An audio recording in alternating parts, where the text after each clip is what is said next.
maybe squeeze back there. There needs to be space for the panels to flip 180. So there's kind of a cavity or a vacuum, or not vacuum, a carved out space to allow them to flip. But it looks like there's a little bit more room, maybe for when it was constructed, for maybe or not a servant's passage, but a crawl space, a walk space, specifically for a constructor or an engineer or somebody to do some maintenance or work on it. So a bit of gears as well, closer to the floor. Looks like that's the mechanisms and whatnot that to help turn all the panels. Looks like there's some runes on the walls as well. Like a rune on the wall behind each of the panels. Looks like they're the same rune.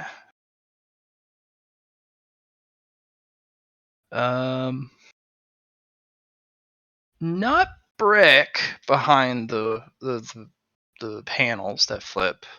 More like a big solid slab of stone. Expertly cut and then put together next to the other expertly cut stone.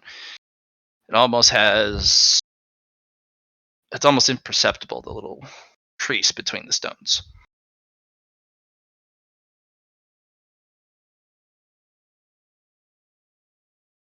And then that's the glimpse you get. Okay, thank you for that information. Mm-hmm. Now we're back on the human side. Okay, Susie's going to read the this side of the human side. Is there a difference between this one, I wonder, and this one? Because I was over here last time when it was on human side. Yeah, it's the story is a wrapping one. It starts on the bottom left, and it wraps up all the way around, all the way back down. So you're starting at the end of the story. Okay. When I was looking at the monster end of the story, what was it like? You also were at the end. It was leading up to the battle. Okay. Are the stories similar from the human and the monster on the end of it? As I was here, I was looking at it before it switched, and then it just switched now, and I'll look at it again. Somewhat. Okay. But you also notice that there's only one panel that doesn't swap or flip. Oh. You're not sure if it's broken or it's by design or purpose, or this is the conjunction where both of the sides of the stories meet. But it's in the bottom right corner. You're near it, so you can see it. There's one panel that doesn't flip. It's basically where the art is the humans and a monstre shaking hands, exchanging goods in the background, exchanging weapons, exchanging knowledge. It's basically where they finally came together and said, all right, we got to beat these guys. Right. That was the only one that doesn't flip, and kind of matches, although the story is different on each side. That's the one common denominator. So a trade was made? A trade of knowledge, skills, abilities, weapons, but also an alliance.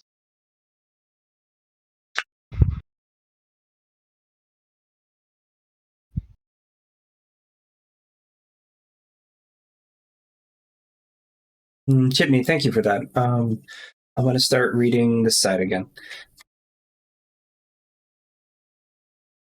I'll be here. All right, you're looking at it.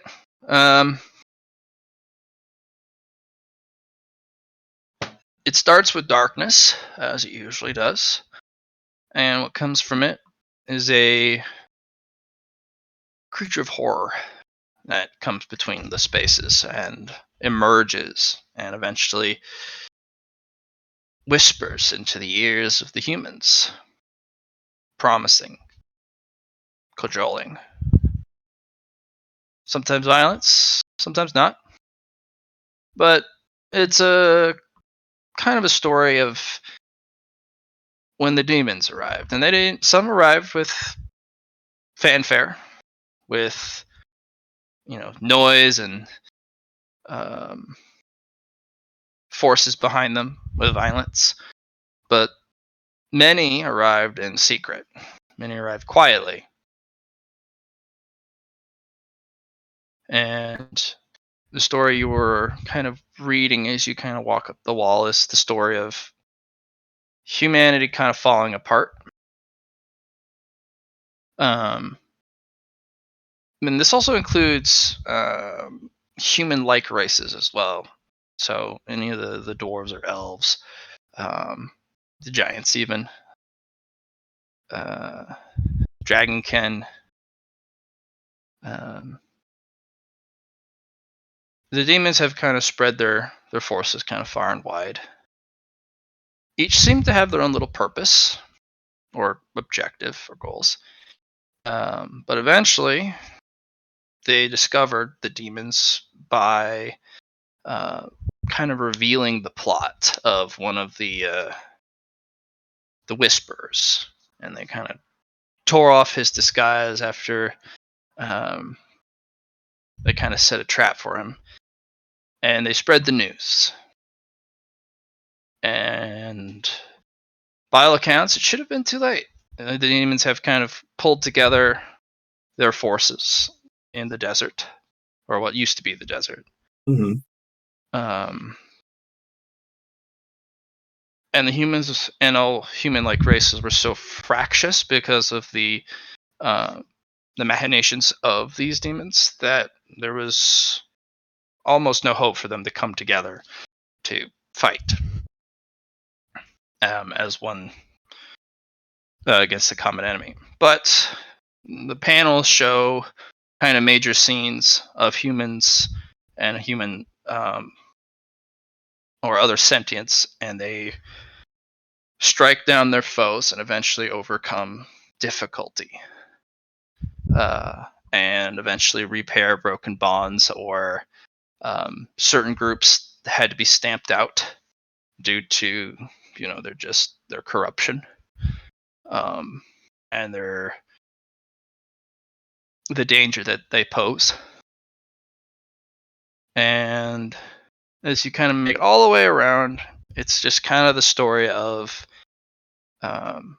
humans putting what they can back together, forging armaments that they've never been able to forge before, kind of uniting under one banner collectively, although very fragile. And eventually they reach that one panel that doesn't flip, and they finally agree with the Monstre that this is a threat for both of us, and that we should not be enemies here. And it kind of leads up to the last panel, which is them charging forward into battle.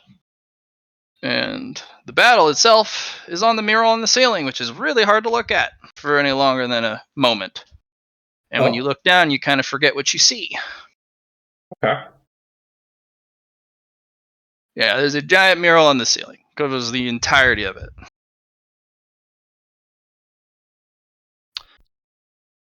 Even Zathajek has a hard time looking at it.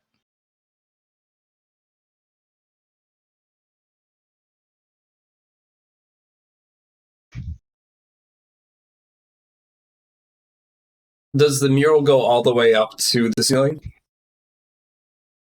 Yes, the murals are floor to ceiling. Okay. Each panel.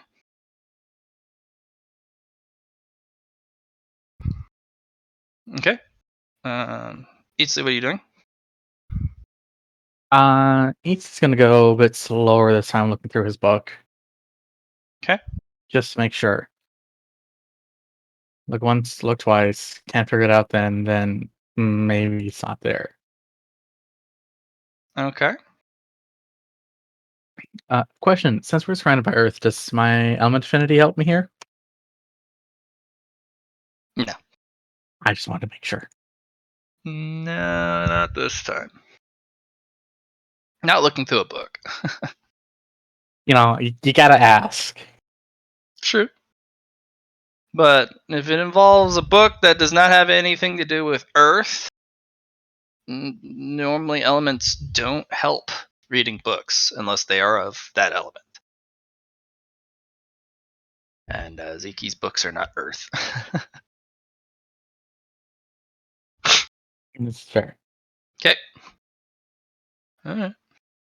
Going over a little slower this time. Okay. Mhm. Looks like you got your roll, though. Not bad. There is a mention in the first chapter. But it's not about a battle. It's not about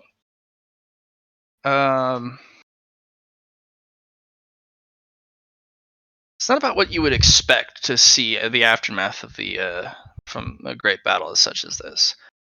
There's two passages in which kind of stand out. The first one remarks on how heavy the boats are crossing the river, overladen with the weight of worthy souls.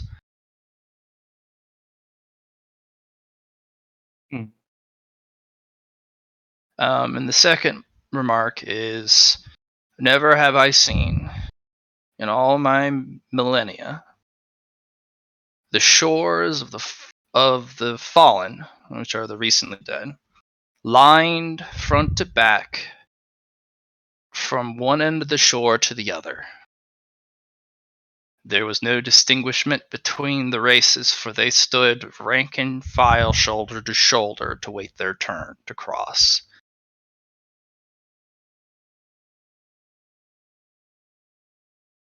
Worthy souls, all of them. I charge no passage. Not one.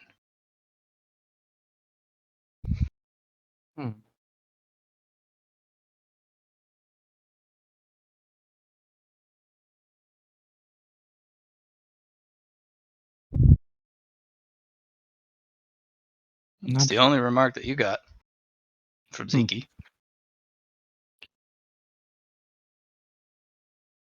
Interesting.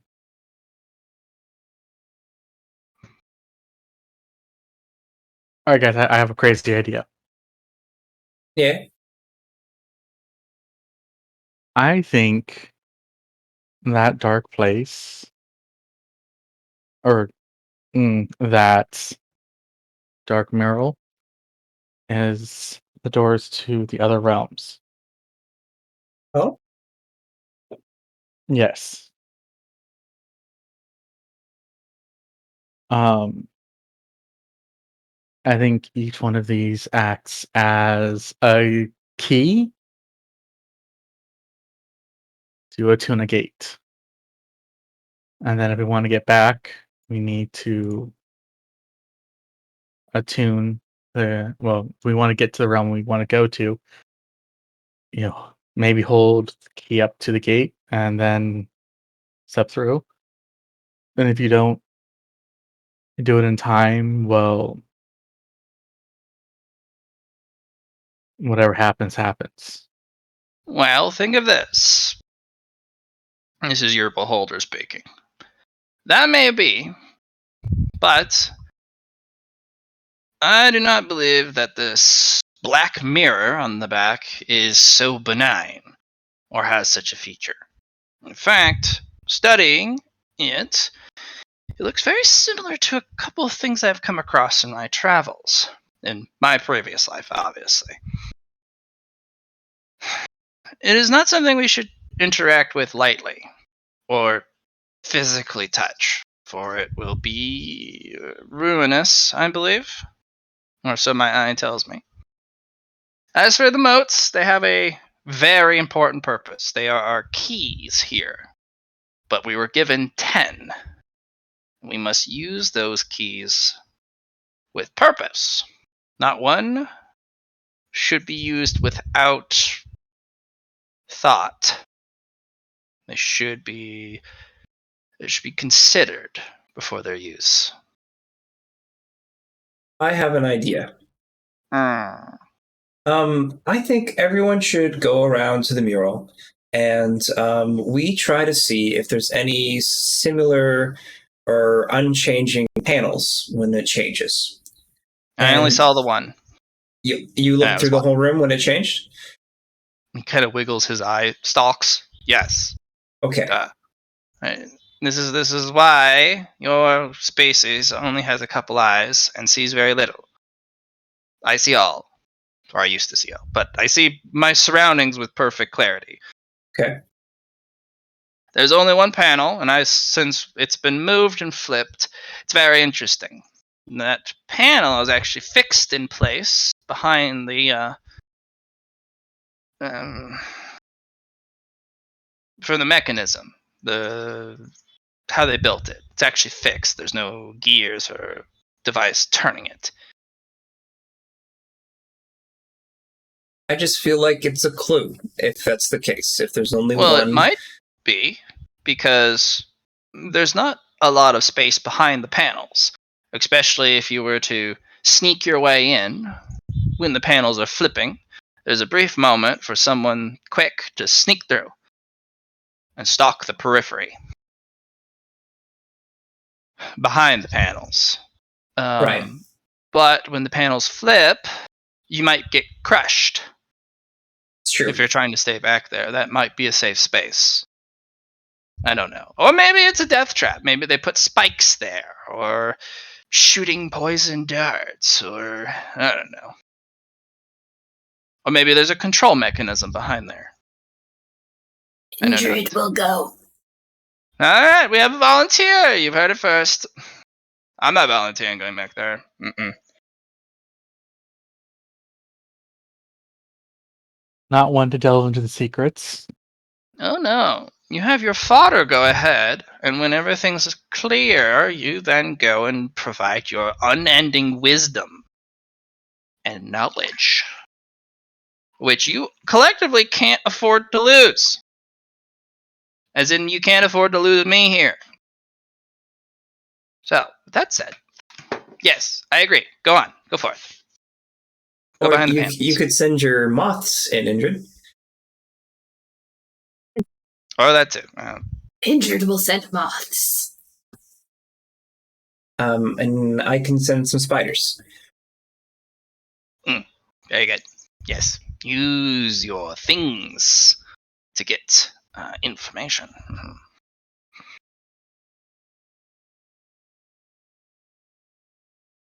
Okay. We will do that. Alright, you guys have it Um, readied. Cheapney will fly over. You guys send your moth and spiders in during the flipping scene.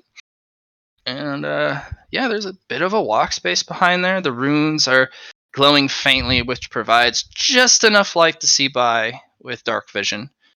But you have a sense that that's not their purpose. That's just a byproduct.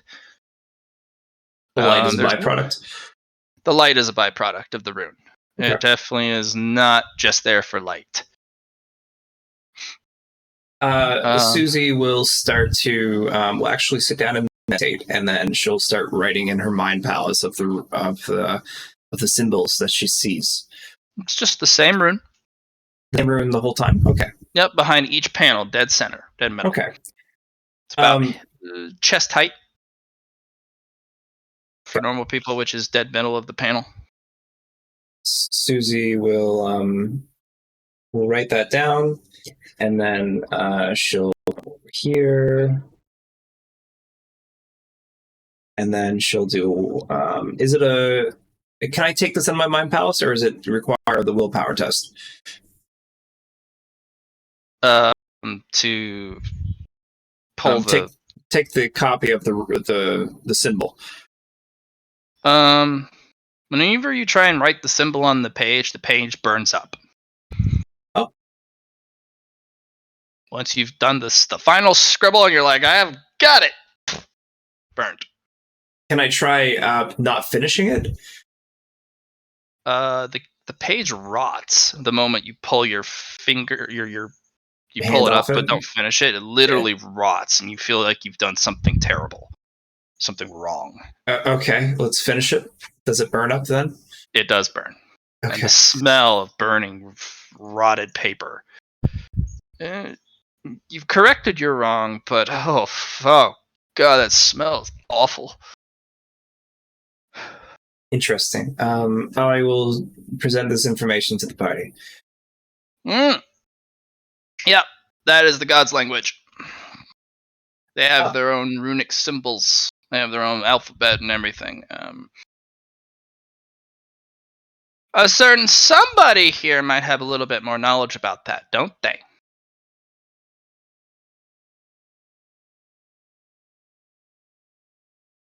Don't think I can't see it, Skellerman.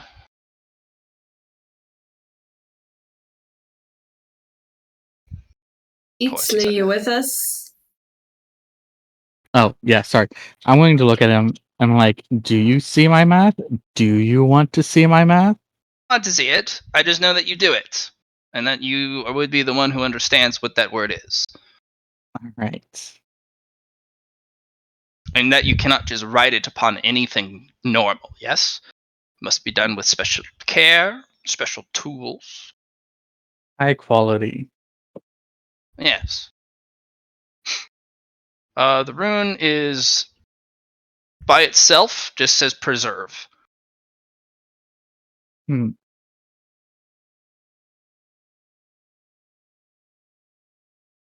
Interesting. You know that with your understanding of the way the gods' language works, single words have immense power.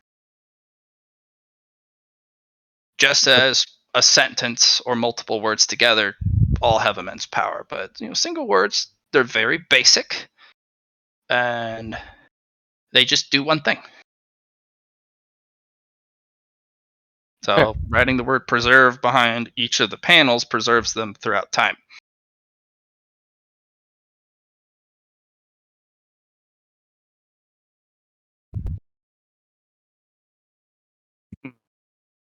Well, the rune itself is very simple and only does one thing.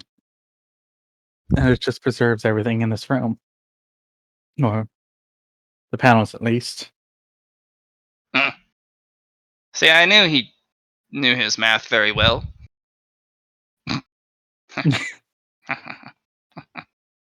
is rather comedic, little bit amusing. Well, what's wrong, Sathashek? Do you not know how to do math? I refuse to do math.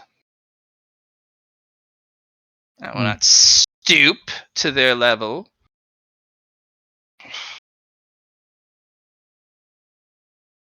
Be careful, Sathashek. You must remember where we're at. Yes. I have not crossed the line yet, but I skirt it. I would say toe it, but... Oh yes, that very much so. But I don't have any toes, so I skirt it. Test it a little bit when I can. I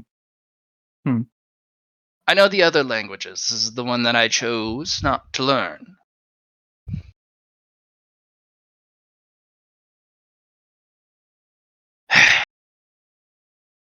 Do you happen to know why? I do. What? Why you chose not to learn that language? Because it's complex, it can easily kill you if you don't do it correctly. No, it's only learnable by the faithful. I have no faith in the gods.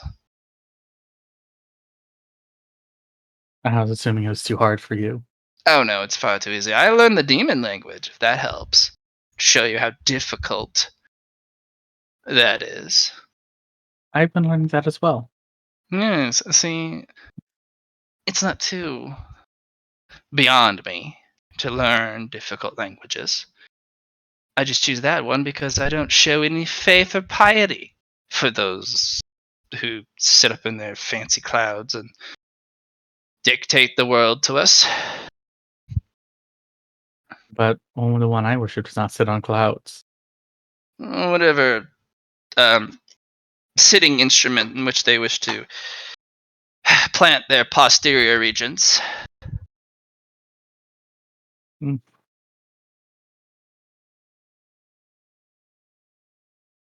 How interesting, Zathashek. How interesting. What? I am interesting. Thank you. Good. Keep praising me. So, thoughts. Mm.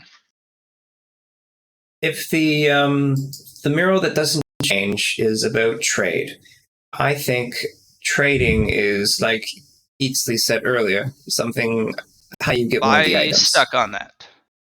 Why am I stuck on it? Yes. I'm just wondering how to get the items. No, that panel is obviously an alliance. It's not An done. alliance? It's no trade is an after effect of an alliance being struck, an accord. We'll work together to defeat the common foe. It's not, hey, let's just trade.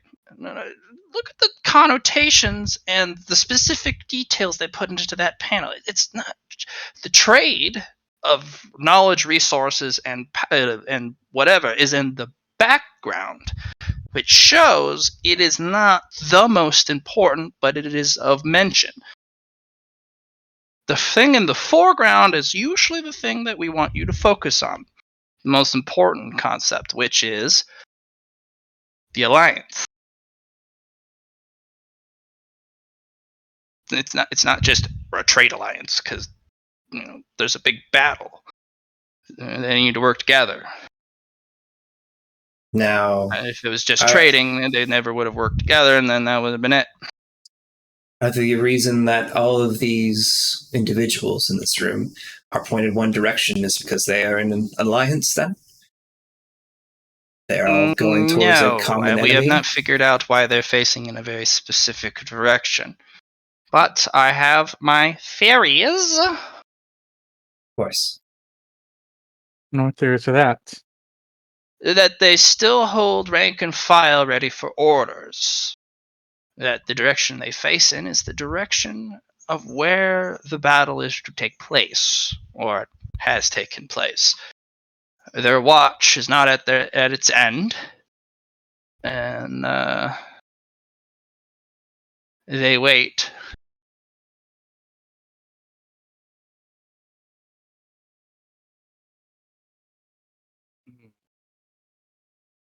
What? Is that too hard for you guys to theorize? No. No. It's just not helpful. Oh, not helpful. Oh, yes, not helpful.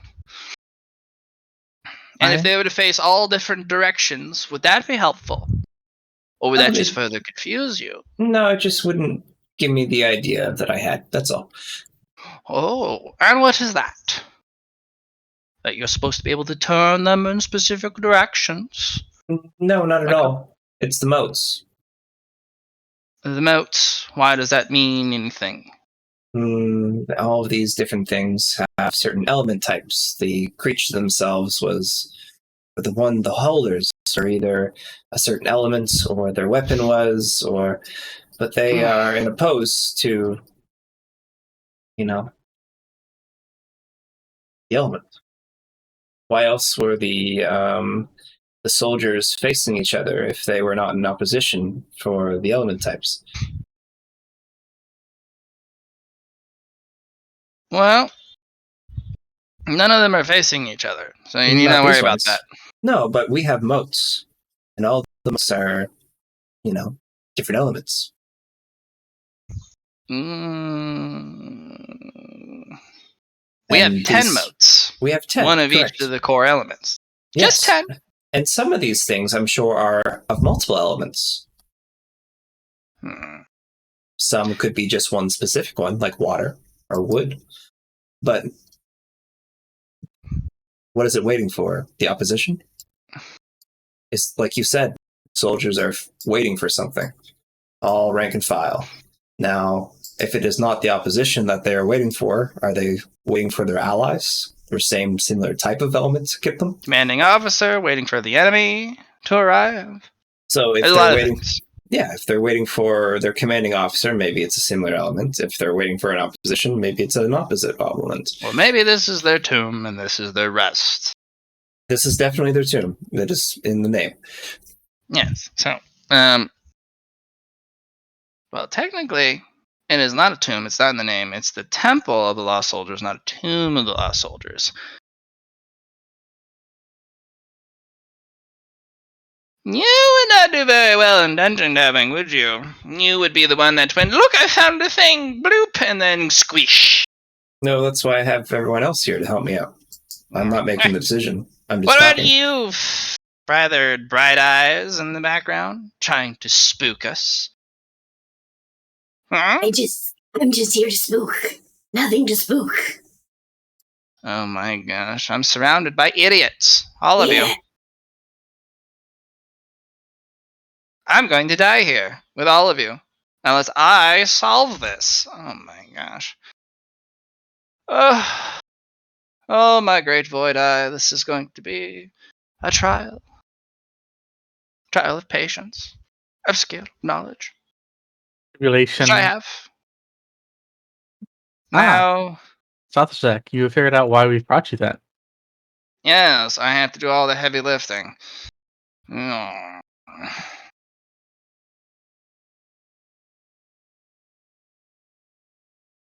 Hmm.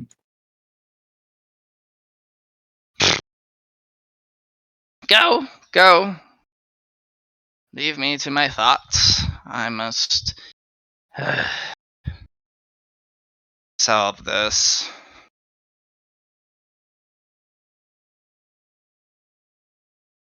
Ugh. What do you want, little dragon? Oh. I was waiting. For what? Well, you're going to say you're going to tell me to do stuff. Oh. Well, I suppose you can wait.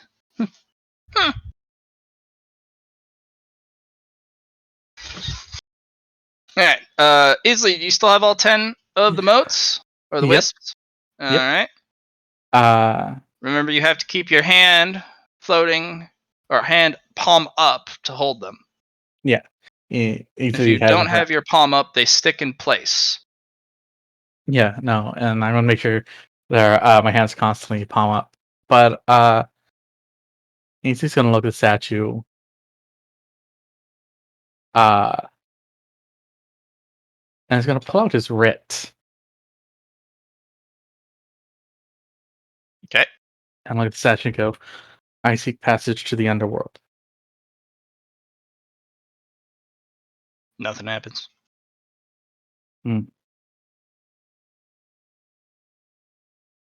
What happens if he touches the lantern? You touch the lantern with all the motes in your hand? Okay. The first mote flows out into the statue. The wind one. Okay. And the soldier, once the mote enters into the statue, straightens up and holds out the lantern for you to take. I'll take the lantern. Okay. You have the lantern, and this appears instead. Interesting. What happens if I put the lantern back? He does not take it. He does not take Nor it? do you get the mote back. Hmm. No, you touched a thing. Oh no. Oh. Suzu's watching it. So, You touched it. Why did you touch it? Eatsley, did you just lose the wind one? Yes. What was the opposite of wind again? Fire? No, earth. Earth? I wonder why wind was taken then.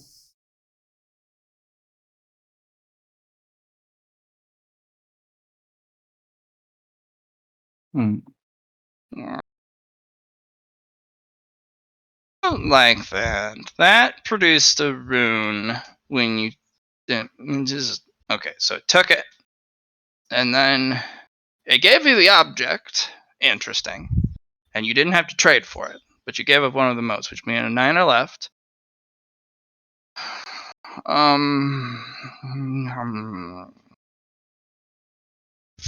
Crap.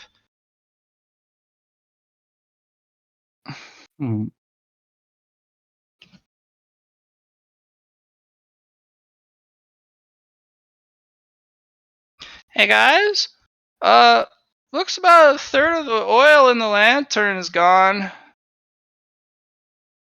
Yeah. So, we got about 2/3 left. Did it just happen instantaneous, or? No, I just kind of looked down. Okay.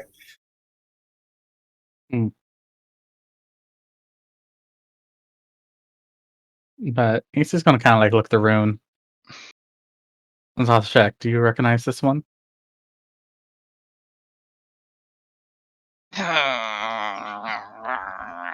Don't ruminate on it because it's old. Give me a second. Unbelievable. Indrid, do you want to try dreaming? Maybe you can get some information on the other side. I'll give the statues nightmares. Okay, how you doing that? I'm gonna go to sleep and see if I can enter their dreams.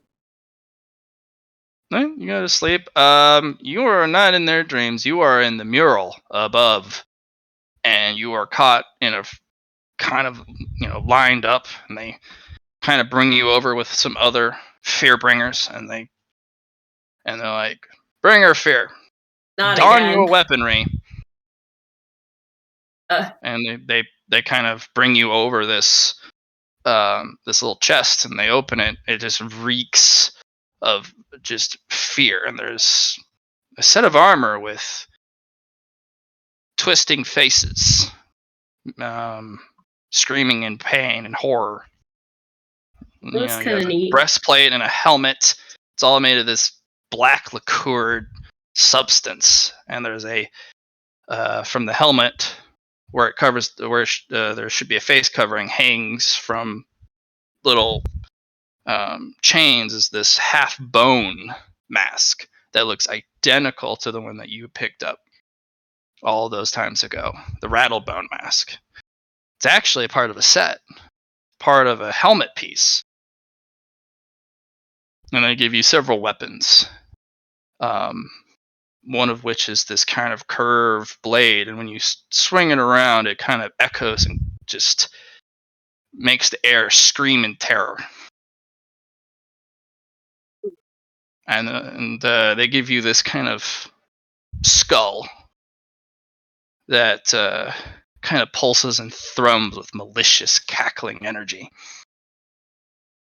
They even equip your wings with armored protective covers, and they have you line up with the other Fearbringers. And, there's battle happening far off. And there's that malicious, just smell, that presence, that aura that on the other side of the battlefield that makes you want to choke and gag, just almost like something caught in your throat, choking you. And the others are kind of chittering amongst themselves, and then Medusa will slither forth.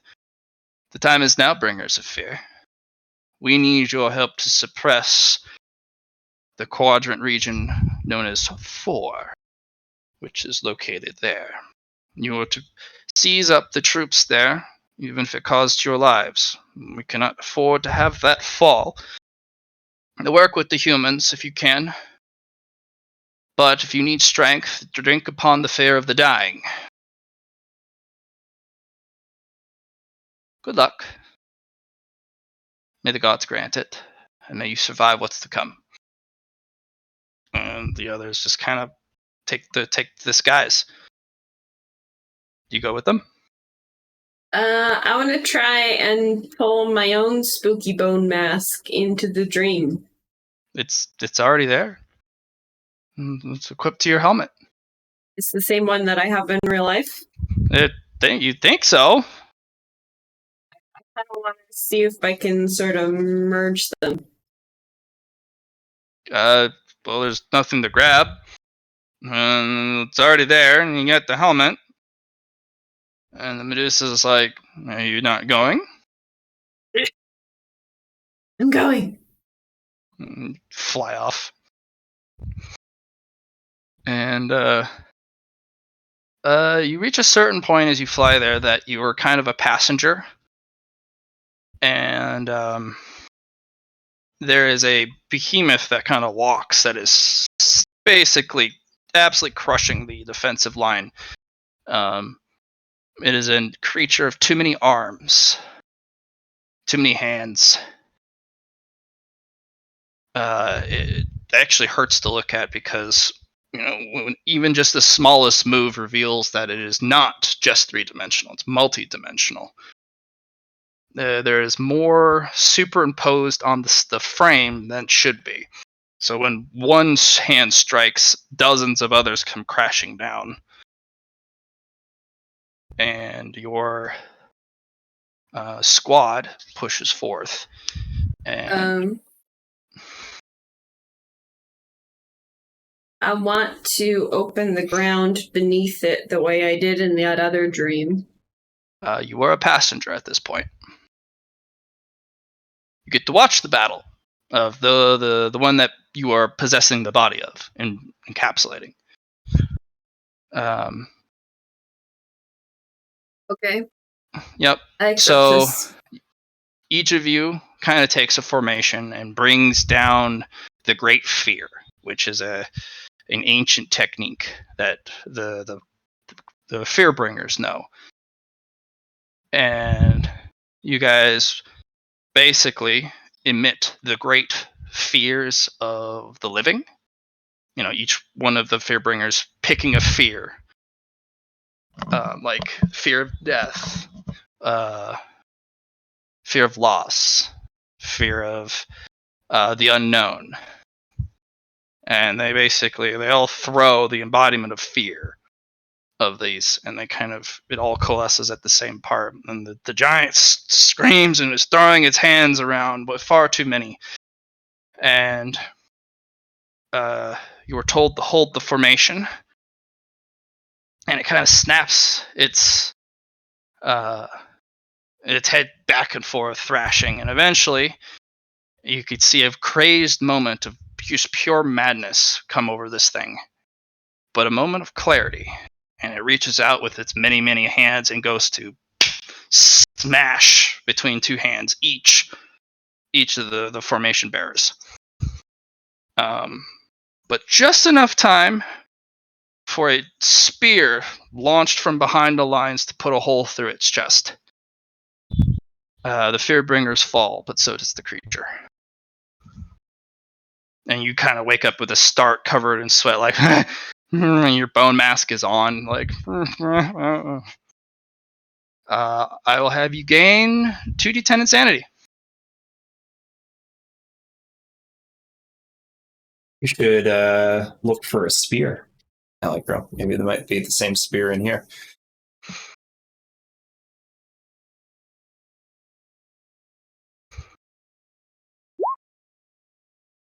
Okay, gain 11. Okay. Attached to your bone mask is the helmet. Cool. But the armor and the weapons are not there. Well, it's something.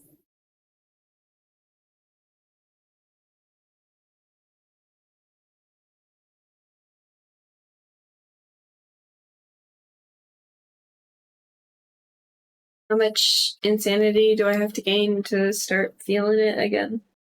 Fearbringers have a lot higher tolerance for insanity. Oh, good. 30 is 30. when you get your first minor phobia. Okay. We were talking about a power around that at one point, but I don't think I ever built anything. No, you wanted to maybe think of a complex for it. Mm-hmm.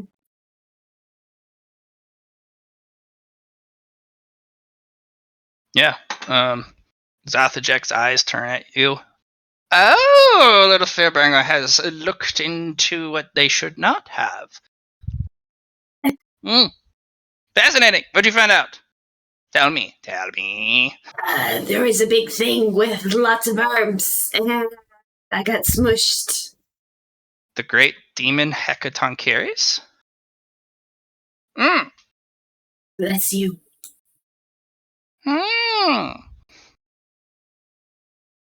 Yes. The demon of endless arms. They say he only has 100 arms. Or was it 100 pair of arms? Ugh. But Fascinating.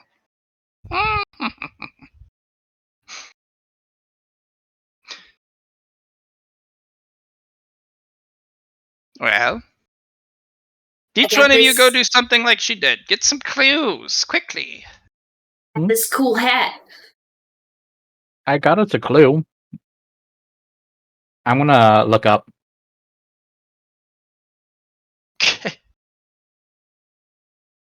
It's the only place you have a hard time looking I'm at. gonna give you a willpower test to look up.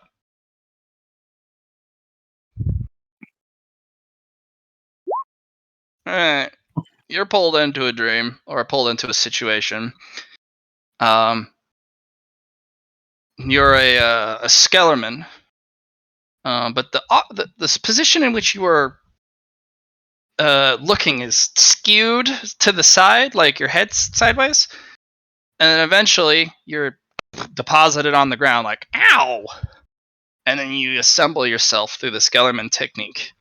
And as you kind of right yourself, there's a Bone Lord walking by, and he puts his massive hand down into the ground. And when he pulls his hand up, there's a pile of bones. And then he moves down the line, puts his hand down, and starts to form your ranks by providing soldiers. And then behind them is a human soldier who kind of looks at you up and down, hands you a set of armor and weapons. Don these, prepare yourself for battle. And that's all he does. Goes to the next guy, don these, prepare yourself for battle. Yeah. And you're like, huh? Look at the weapons, look at the. You would know this, but the armor and the items you've been given do not have aether in them at all. They're devoid of it. They have nothing. And it doesn't hurt you not to have it, or to have the aether in it. You're just like, huh? This is really heavy. And you kind of look over to your other Skeleman. Yeah, it's rather heavy, isn't it? Oh, this is rather atrocious. The other guy, third down, is like, ah, kill the baddies! Alright, calm down, Phil. Sorry. Well, no, you should be amping yourself up, Harry.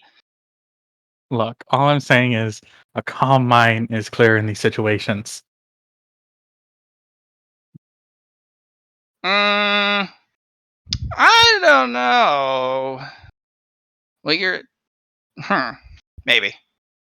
Rah! And then the Bone Lord looks back, quiet. But it's kind of interesting as he speaks, all the bones rattle, and the multiple sets of jaws rattle. So it's like kind of a bones rattling in the wind when he speaks.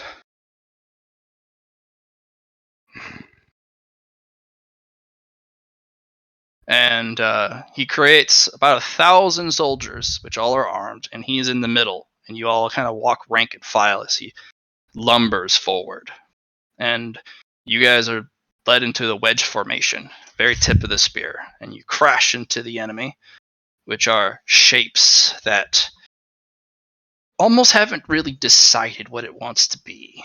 An endless mass of shadows and what could be horrors. And when they kind of get close to you, the horrors, their face is completely shifting, miasmically changing. What steps out is also these black covered Skellermans with weird sticky armor, almost ink black, with weapons almost identical to the ones they're going to engage in directly across. And you guys go in, lean in, and now you're in the melee. And you come crashing back out like, ow! All right. What you get is a gold wreath paper for the path for Bone Lord. Yeah. Ah. Yeah. The secret class. Oh! Wow, look at you. I don't want to look up. This is bad. If I look up... Actually, maybe I might be a gain form of power. He looks up. Ah, my eyes! Ow. Did I hurt his office check? Mine hurts. Ow. I'll have Phil look up because I want everyone to be able to look up at this point. Phil. Phil's like, conk. I think Phil has rerolls, doesn't he? Does Phil have a reroll? Well, he can try again, but I'm just gonna have him go conk. Okay. As he just kind of headbutts the ground and just. Oh, he just fell asleep. Well, your miniature dragon is very helpful. He is smart. Ugix. Oh yeah. Oh. Ugix looks up. And when he kind of looks back down,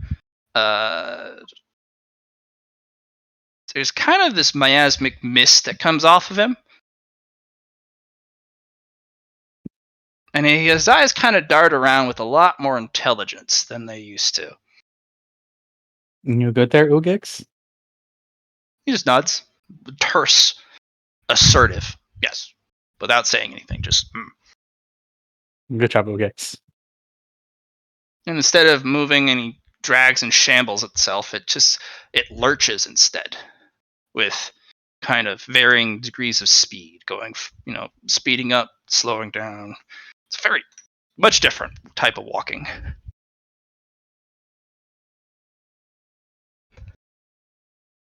Fascinating.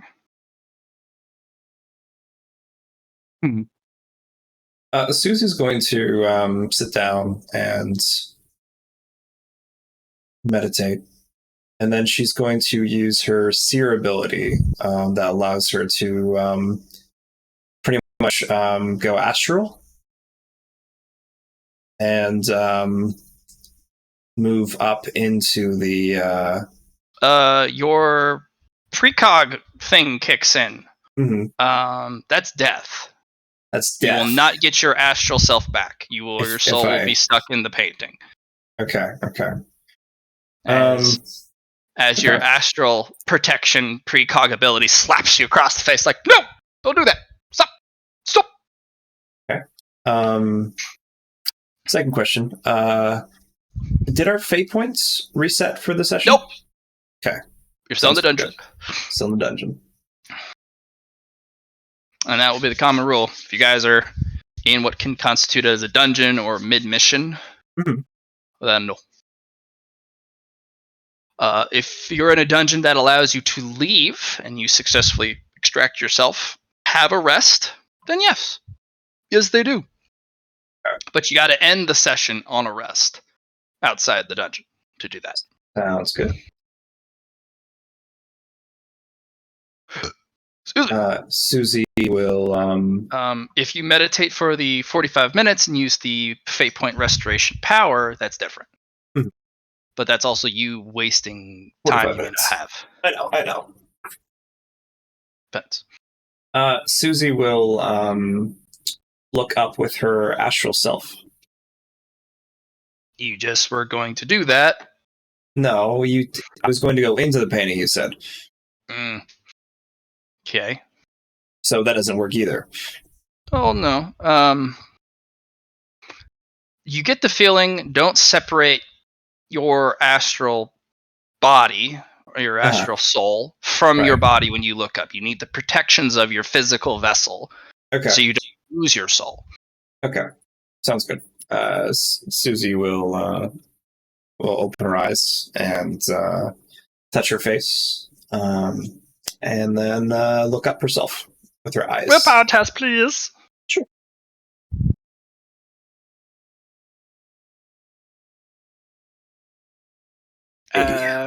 I will let you choose if you're going to do any rerolling or just try again.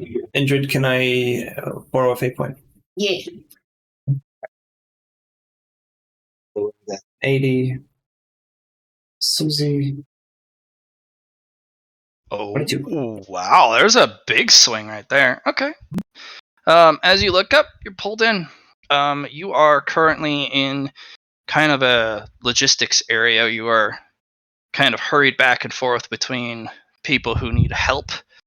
But one of the weavers is in this massive pavilion tent, and the underneath the tent, pitch black, like magical darkness. Yeah. And you see people kind of take a stretcher of somebody, and their like leg is festering and popping and burning, and it's starting to creep up the leg ever so slightly. And they're like, get off! And they set him next to the table, or the blackness, and then these little tendrils come out and pull him in. Mm-hmm. And then there's just silence, and then he's pushed back out by these tendrils, and the leg's completely missing and treated and wrapped with silk. Okay. And the guy's kind of sleeping peacefully. His armor is also and weapons are set next to him instead of on him. And this happened in a matter of moments. And a bunch of individuals are kind of trotting forward, putting down whether it's Monstre or human or whoever next to this massive tent. But then somebody's like, Weaver, we need your help. Of course. And you're kind of snapped to it. And they lead you over to a kind of a weaving platform. And you guys are sewing a bow string for this massive ballista. And there's a kind of a drider who is kind of directing the efforts here and there among all the different spiders and different other type of Any taller dog in here? weaver species. Yes. In fact, there's also silkworms and silk moths, and they're trying to build this massive cable and twist it and braid it. And when they finally get it built, these mountain golems push the bowstring back so that you can knock the string, and they put this might as well just call it a tree trunk with a spike, but it's made entirely of this iron, and it's covered in these runes. And when it fires, the bow actually cracks, but successfully launches the projectile. And the string also snaps as well after it fires. And the golems kind of pick up the pieces and put it away. But you see a giant many-hand creature in the distance just lose pretty much its torso, and it just kind of falls. So this is the spear that Indrid's part was. Yep. Okay. Yep. But as you guys are kind of scurrying about trying to help others by making tourniquets or doing amputations with using a string. Mm-hmm. Like there's this little string you made that's so razor thin that you make a loop around a body part and you go bloop, and the leg just gets immediately cut off. Yeah. Yeah, it's like a mono wire. Yeah. And it's so sharp that it doesn't even cause the leg to bleed for 10 seconds before it starts to barely ooze out. And they put a cream on it, and then you wrap it with your silk really tight, and you kind of send the guy on your way. There's also these little mandibles that you kind of poke the guy in the neck with just briefly, and it's like morphine almost. It's like, ugh. But what comes out from the sky, the black plumes, is what you think is a dragon, but that dragon has 6 wings on each side, multiple tails, many heads, and it beelines for your area and weighs waste through black fire. Of course. And the last thing you see is a plume of black fire completely burning out the Weaver's pavilion. And just like that. Yeah, you're like, what you have before you is a vial of some murky kind of translucent liquid. It's kind of like a clear syrup. Okay. And then there is a string, no more than a foot long, between two clamps, and Right. there's a bar that connects the clamp. Oh, okay. Yeah. She'll put those in her dimensional storage. Okay.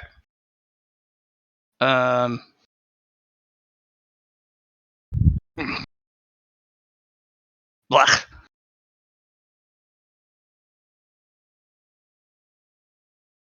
Well, interesting. Very interesting. So it seems to match up the type of creature you are, and puts you in their shoes. Interesting. I was just a simple Skellerman. I was one of the weavers, taking care of the wounded. And what were you, spooky one? I brought fear. You are a fearbringer, after all. Yes. Allie, Indrid actually got to see your people's true, like one of your bloodline's most powerful abilities wielded, which is the embodiment of true fear. Yeah. So I can't give you anything for it because that's one of the end bloodline things that you have to unlock, but you got a really good, cool glimpse at it. And you also got to see what happens when all the great bringers of fear come together and unleash the true fear that they hold together with the others, rank and file, in a formation. It drove a great demon to just utter madness in a moment. It's pretty good.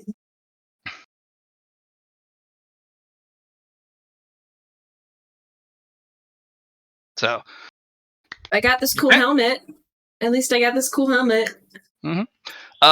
it's made of that black lacquered material.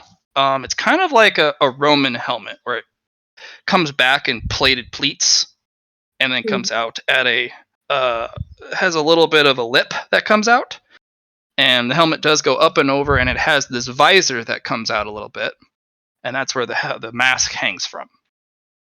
And it has this little ridge plume, very small, and it's all this beautiful black lacquer, with the exception of all the screaming faces on it that are trying to like almost push their way out from behind the black lacquer. Okay, makes It's sense. utterly terrifying to look at. It has its own fear rating.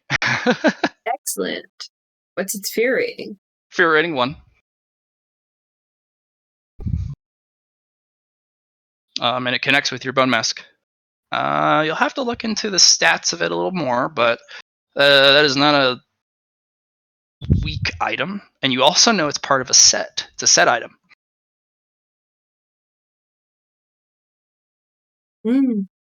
So it'll probably provide set bonuses if you find the rest of the armor pieces. Yeah, I'd like to keep an eye out for those. Very spooky. I'm also kind of looking around at all the spears in this room. Do any of them look like the ones that I saw? The one that I saw in my dream? The one that killed the creature? The demon? Yeah. No, that thing was the size of a tree trunk. It does now. Okay. So it's not a human launched spear. That was a siege weapon or a siege engine spear. Do any of these items at all look like they might have come from that dream? All of them came from the dream. You actually see several of the items that were wielded by officers or commanders or some specialists like yourself. Yeah. These were all used in that fight. Even that jar of what looks like to be a liquor. That I got, right? Yeah. No, I was talking about this one. This one. Like this jar of liquor right there. Okay.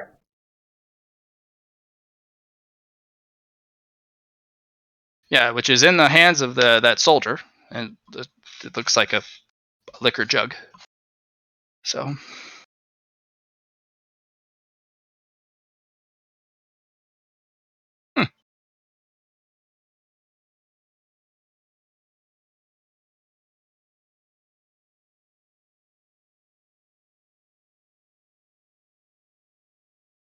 So, was the statue replaced with this, or is it just on? Is it holding it now, or?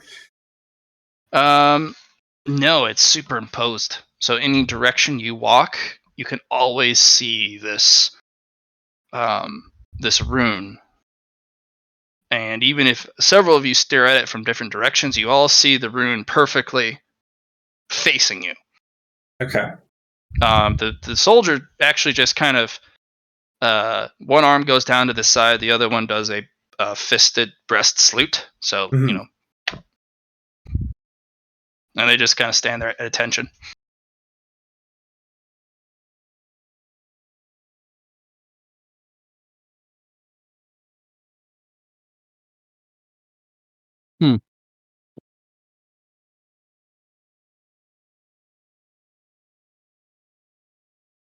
So we know that up top tells us. It's the fight. Yeah. And just like the door, the black mirrored door, you get a feeling you can continue to look at it, but there will be an associated cost. Yeah. The door gives you info. This may give you stuff. The first one seems to be free. The rest, well, Yeah. it might not go well.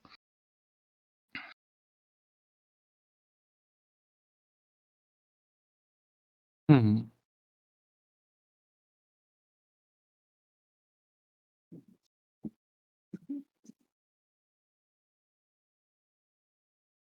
Hmm.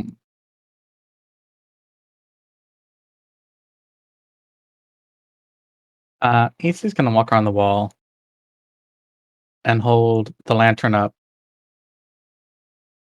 See if that reveals anything unique or different. It does. The what you see is not the mural, but the material. The mural is made out of the ashes of the fallen because they had to cremate everyone. They couldn't bury them. I see. They didn't discriminate. They mixed everyone together in a giant pyre, a giant bonfire, tens of thousands, and afterwards they used the ashes to make the panels.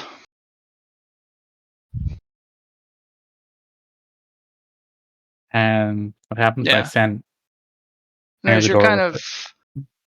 waving your lantern over the Mhm. flame flickers a little bit, like, ooh, spooky. And you can see dark shadows kind of flicker as the light of the lantern does. I'll have you roll a willpower test. That does spook you a little bit.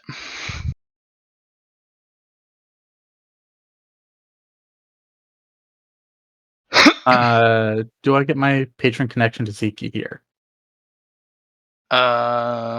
Yes, actually, you are using his item. You are looking into the realm of death. Death.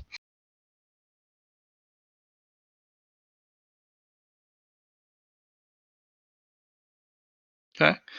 Yeah, you're like, ugh. And yeah, a little spooky. Thing. Um.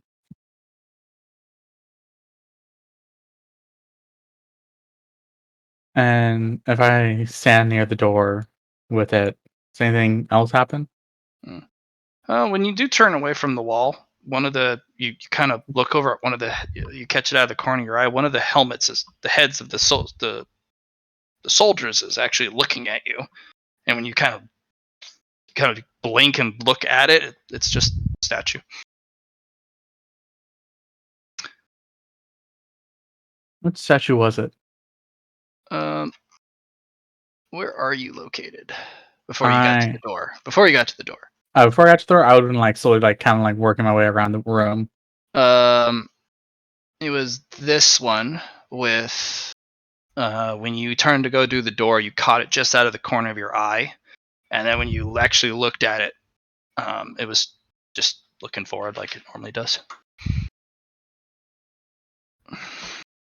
When I'll walk forward and kind of look at it again, look it over.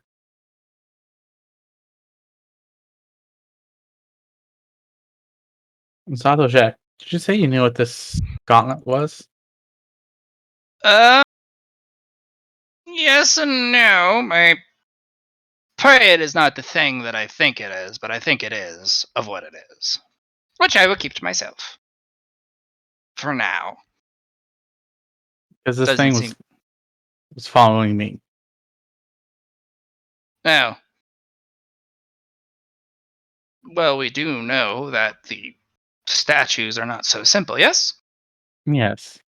So, I mean, you took one of their items. They're most likely extremely aware of you now. You're also carrying all the motes, the little wisps of elemental energy. Would you like some, Zatoshek? Actually, I would. Then come here. In fact, I think I should be holding all of them since you seem to just go about using them. I disagree. I don't just go about using them.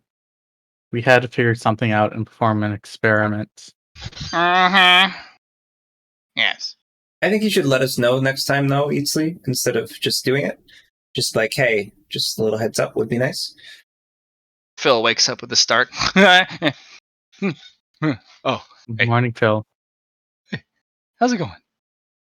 You know the rocks are not that they're actually pretty soft. As he kind of does a little Phil dance on the ground. Yeah, the rocks are really soft here. They're soft, you say? Mm-hmm. Nice and comfy. It's gonna use his tremor sense. Is there anything below us? Roving, moving mechanisms. You are on top of a giant mechanism, clicking, crunking, turning. But no passageways. You can tell, but oof. That's a mechanism you can't see the bottom of. Hmm.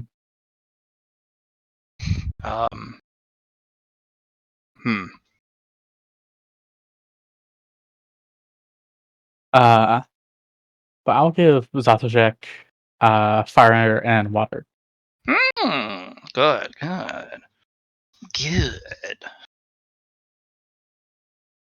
Hello, my pretties. Look at you. So fancy.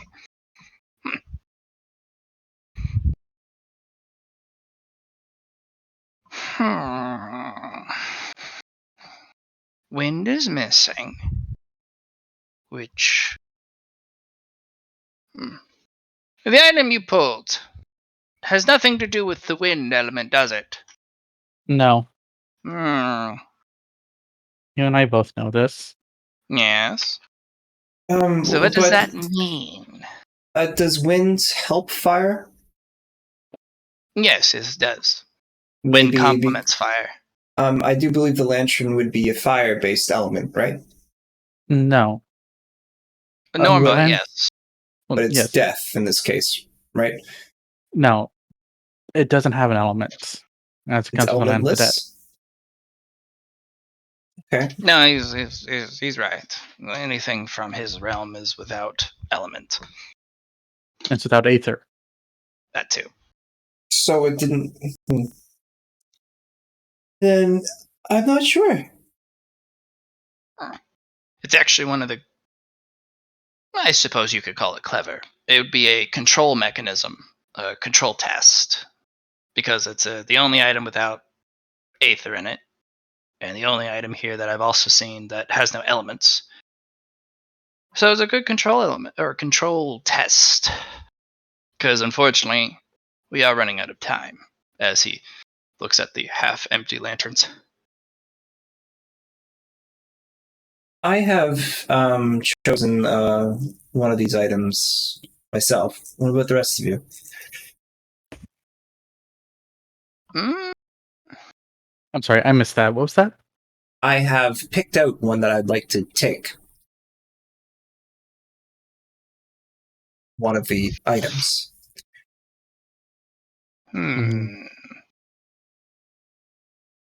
Okay.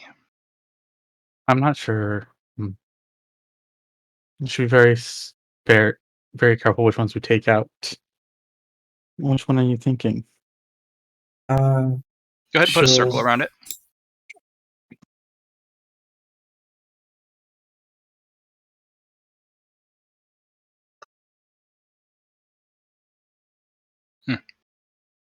The gauntlet at the top? Yep. Cool.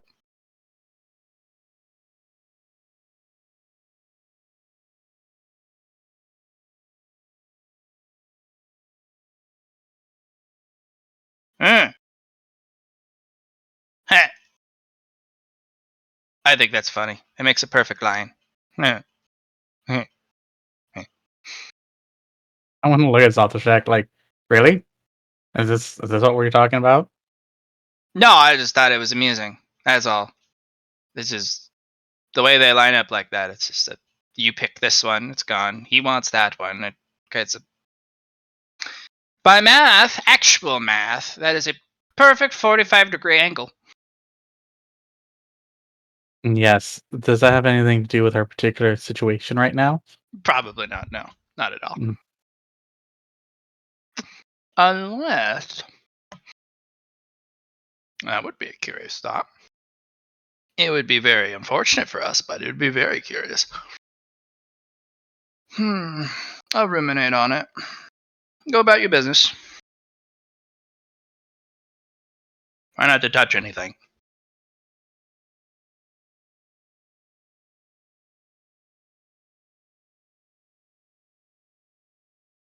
But he's gonna approach the doorway.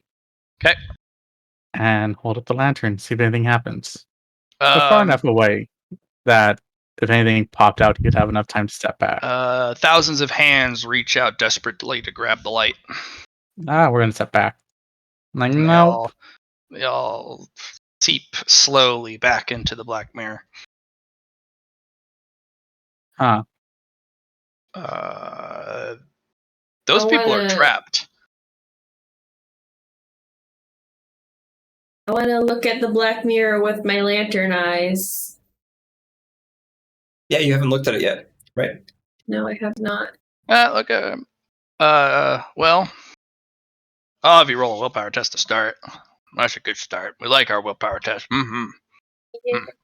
It was awareness and a willpower test, I believe, right? Yep. I'm just gonna give her the awareness test. She doesn't have to. She's got special eyeballs. Wow. Wait. So say, yeah. You haven't rolled yet. I thought I did. Apparently not. And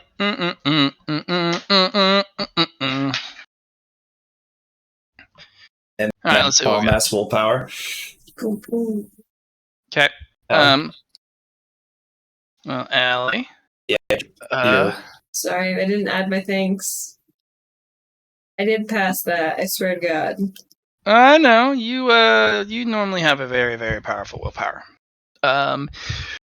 So what you get to see is that if this place takes you, you don't ever get to go to the afterlife. You're trapped in the black mirror forever. That's no fun. Yep. Is this black mirror made up of people who died in this battle? No. Trespassers into the temple. People who failed to get out. It's no fun. Mm-hmm. The others have informed you when the lanterns run out of oil and the lights gutter. The statues don their weapons or items, and they beat you to death or throw you into the mirror. And each of the statues have divine protection. They are not harmable.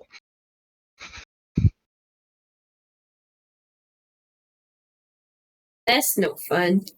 Yes.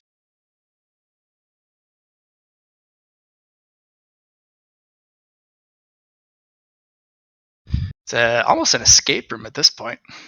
It is. TikTok. We've built quite the escape room, Matt. I know.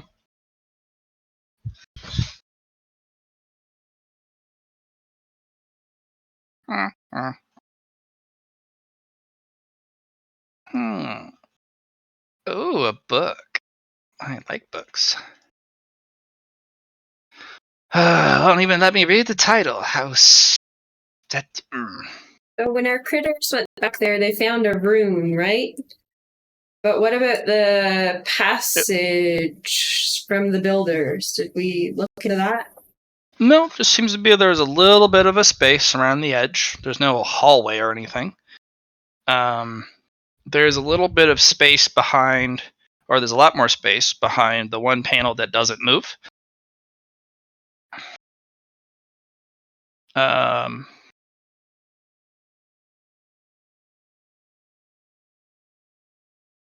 Yeah.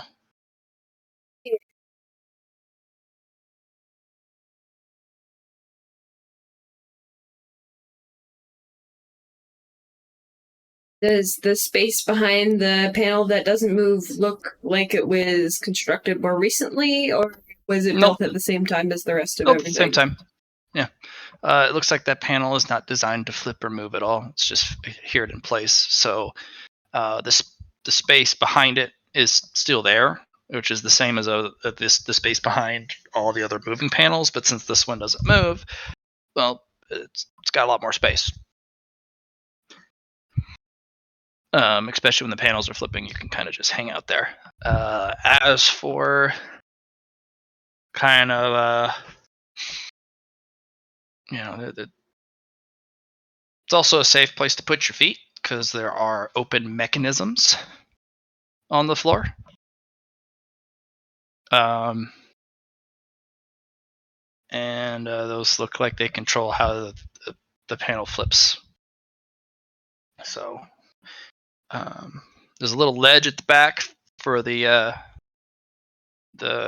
maintenance or builder's passage, but it's very thin. You have to side shuffle. Then it doesn't really lead anywhere. No, it doesn't.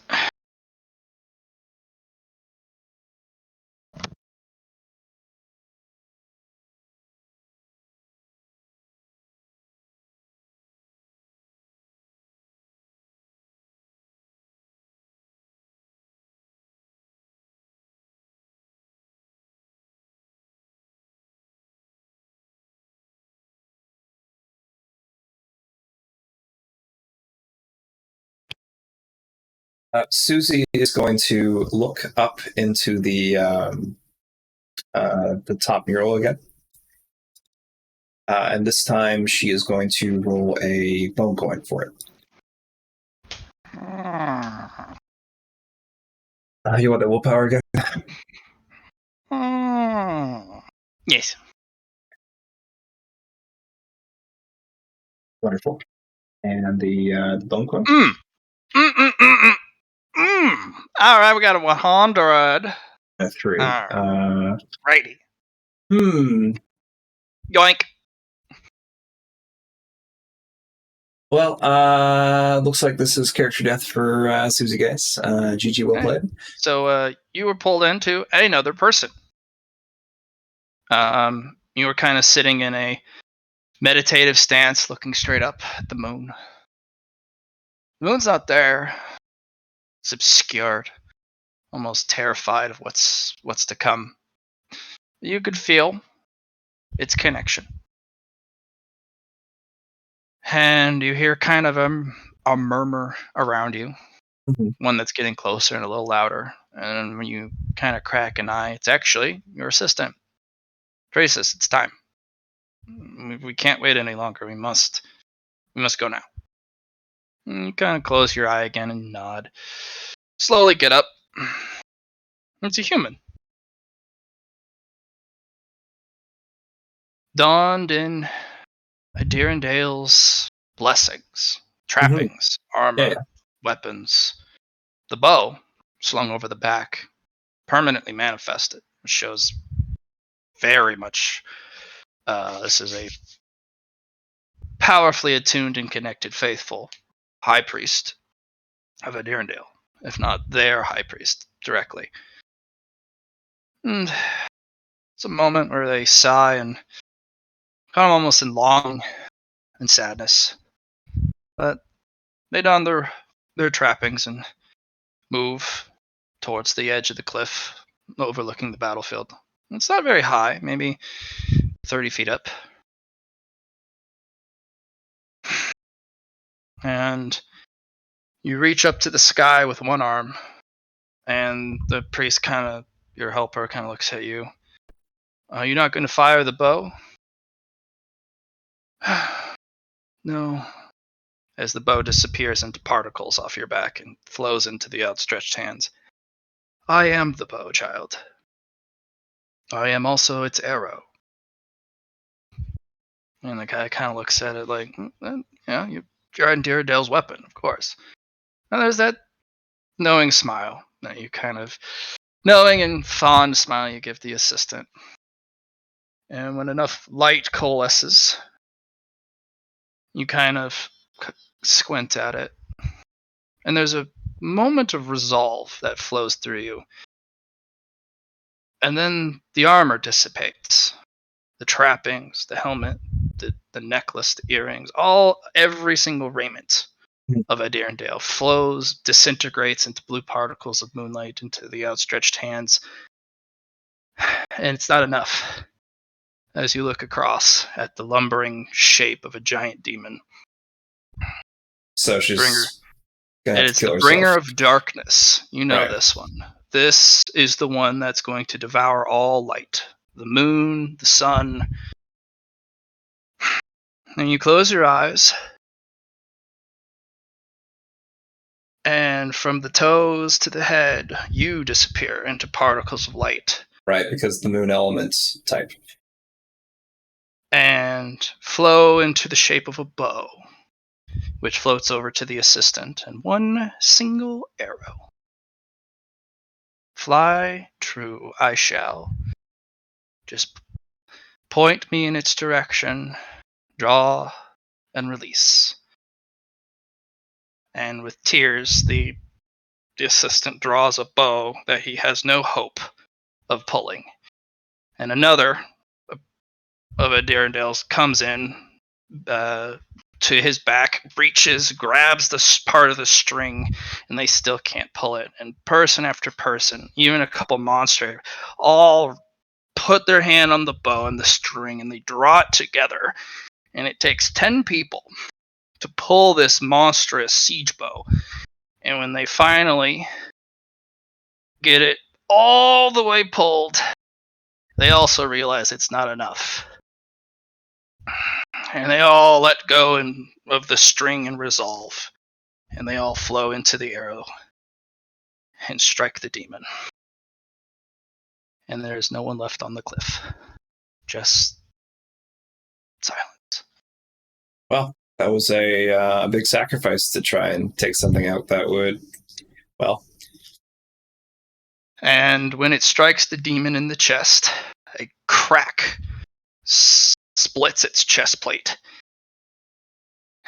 And it just slaps off the arrow, cackling. And then a crack opens up in the sky, pitch darkness, and tremulous clouds. And a beam comes down. Ooh, and he throws up his shield. And what comes striking down is a pure beam of moonlight and just envelops the demon. And when it is done, there is no demon, just a scorch mark on the ground. And the clouds snap back together.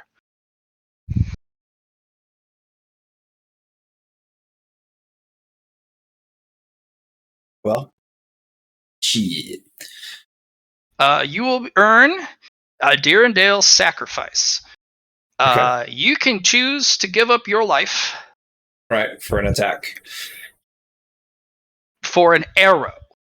For an arrow. Okay. Someone else has to pull the bow. Someone else has to pull the bow. Cool.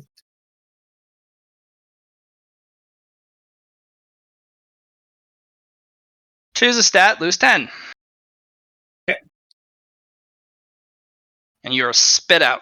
Just, and you got tears just pouring down your face. Mm-hmm. I'll pick Jill. You will be inconsolable for a couple minutes. That's fine.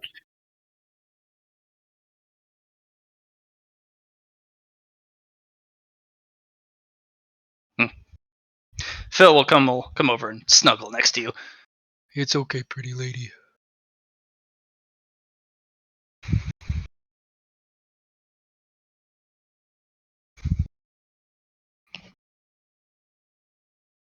All right.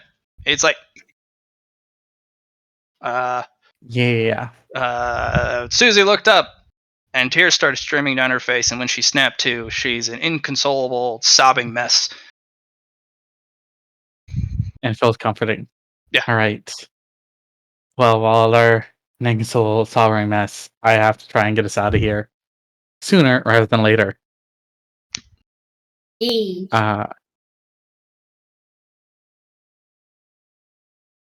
Since I can see past the walls because they're made of ash. Well, you see that there are made of ash when you hold up the light to it. I mean, the mural, the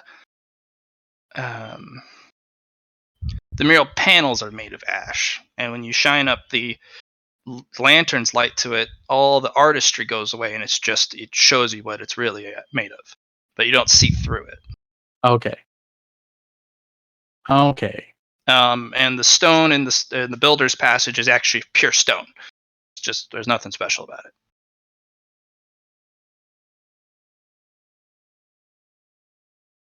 What are you doing? Nothing. Nothing? I'm not. All right. Just a smoothie, man. Just a smoothie? Just a smoothie. Okay. What are you doing, Eatsley? What's going on, big man? Big Skeller man? I don't know because I'm kind of stuck. I can't think of anything that could help us. Thoughts. The statues are in different.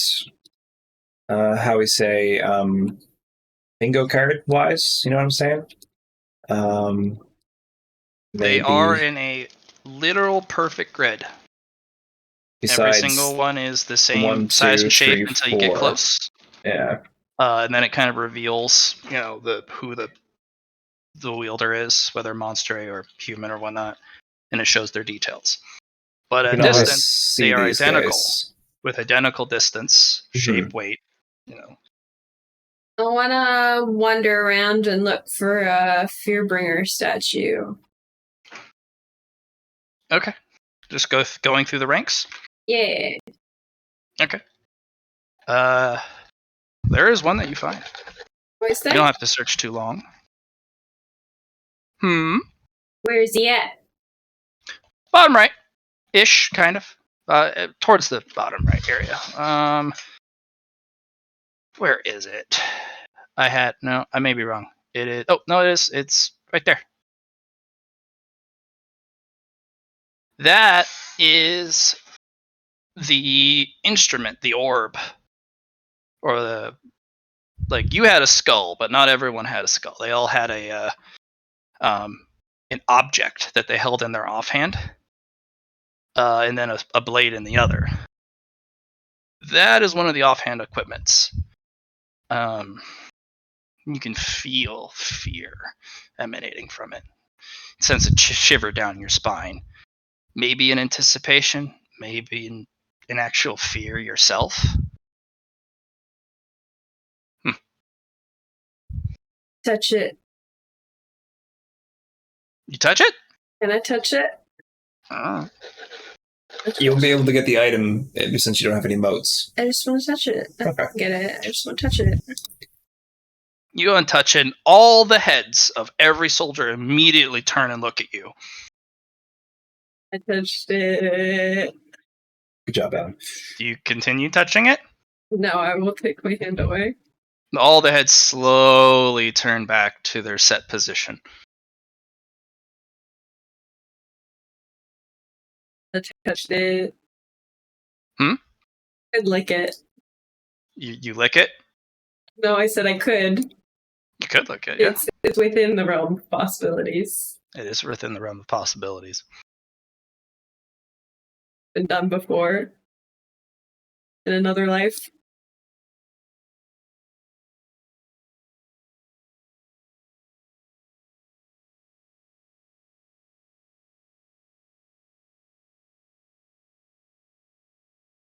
That's what happens when we touch things.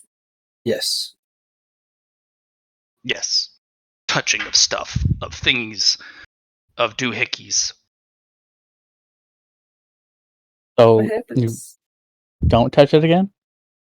It also scared the shit out of everyone, because all the heads snapped at attention and looked directly at Indrid, which any one of you kind of going about your business, all the heads go crack. And it's like, they all moved. Look. Want me to touch Indrid. again? I'll do it. I'll do it. I will. What? What you want, Easley? Please don't casually touch that. They might kill you. I would not like that. I might.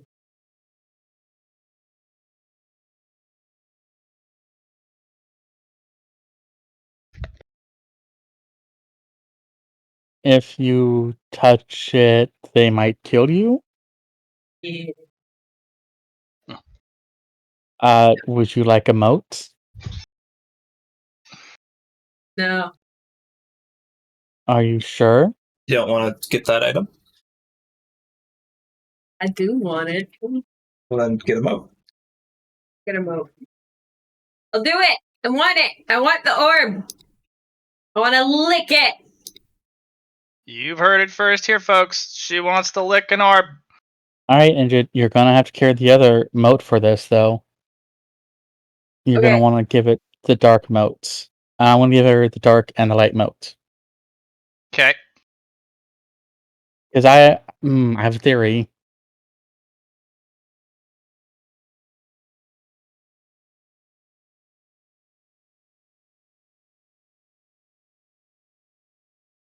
So, I got the moat. You have two moats. Light and Two dark. moat. Do I touch it again? No? Yeah? Yeah? Okay. I'll touch it again. Okay. If I remember correctly, the light moat flows out of your hand. Really? Yeah, I have to give you the thingy-majiggers to show that you have moats. Well, now you have one. Yeah. One. So you still have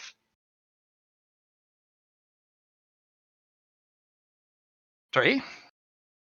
Yeah, I saw 3. My thoughts on yours. Your earth element, right? I have the earth elements, so. Maybe because you're the only element type available, it took wind away. What's this thing? It's a rune. Is it a good rune? It's a new one. That's a new one. Did I get the orb? Is it mine? Yes. Yes, I it like is yours. I like it. I have you roll toughness. Okay. At a minus 20. As expected. What were you asking for here?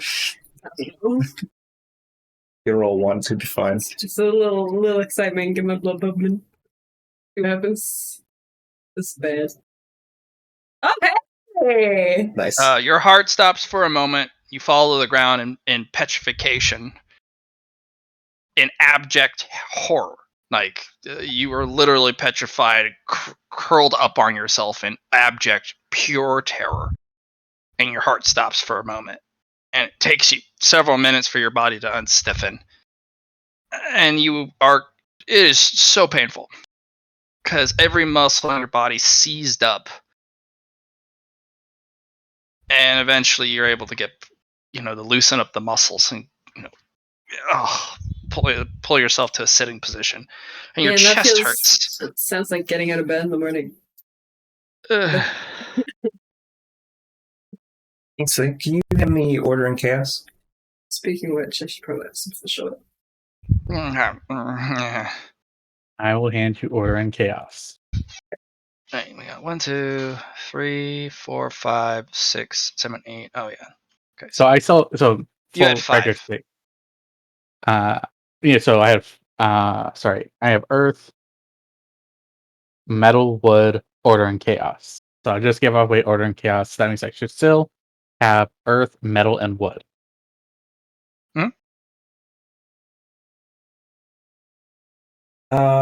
If I'm thinking this correctly, if we all meet a moat to get out, we can only get 3 items. All right. Counterpoint. You're forgetting about NPCs. Yes, that's what I'm saying. Because there's 7 of us, and if 3 of them disappear, right, only 3 items could be allowed. That makes sense, since there's 10? Yeah. So it's either going to be myself or our boy Die who's going to get one, I'm thinking. I think I'm going to use some effects here. The color of the light doesn't matter. I'm just going to use the color to show that this is yeah, there we go. Are the statues glowing or no? Yeah, they'll glow a little bit.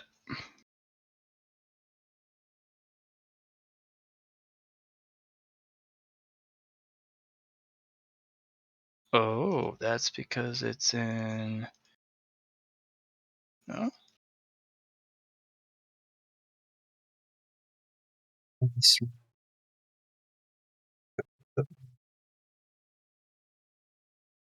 There we go.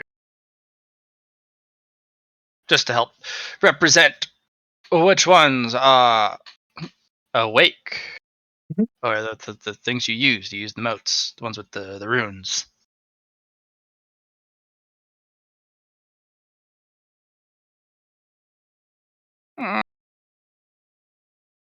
Well, you touched the thing, didn't you? You just can't help it, can you? Look at you go. I licked it. Oh. Nah. It's awful. It's also check. Yes. What are your current theories right now? There's no way out using the normal conventional methods, such as finding an actual exit, like opening the door or an alternative path. The second one is we also cannot use teleportation, translocation, traveling to another plane. This place feels very sturdy, too. So, I also don't recommend trying to handle or harm or damage any of the stuff here. It seems very delicate. And while there may be mechanisms and stone, it's not so simple. Oh, and don't bring harm or violence to the murals. Something about it tells me that would get you in a lot of trouble. With the 2 lit up and using of the motes, Dungeoneering, advanced dungeoneering, dictates we need to create our own door or our own exit. If there are no exits provided, we must make one. Thoughts. Mhm. There's only every one of these statues is pretty symmetrical. You know what I mean? But Yes, there's it's like a grid. 4 that are by the door that should exist but do not. Mm-hmm. Each one of these ruins are different.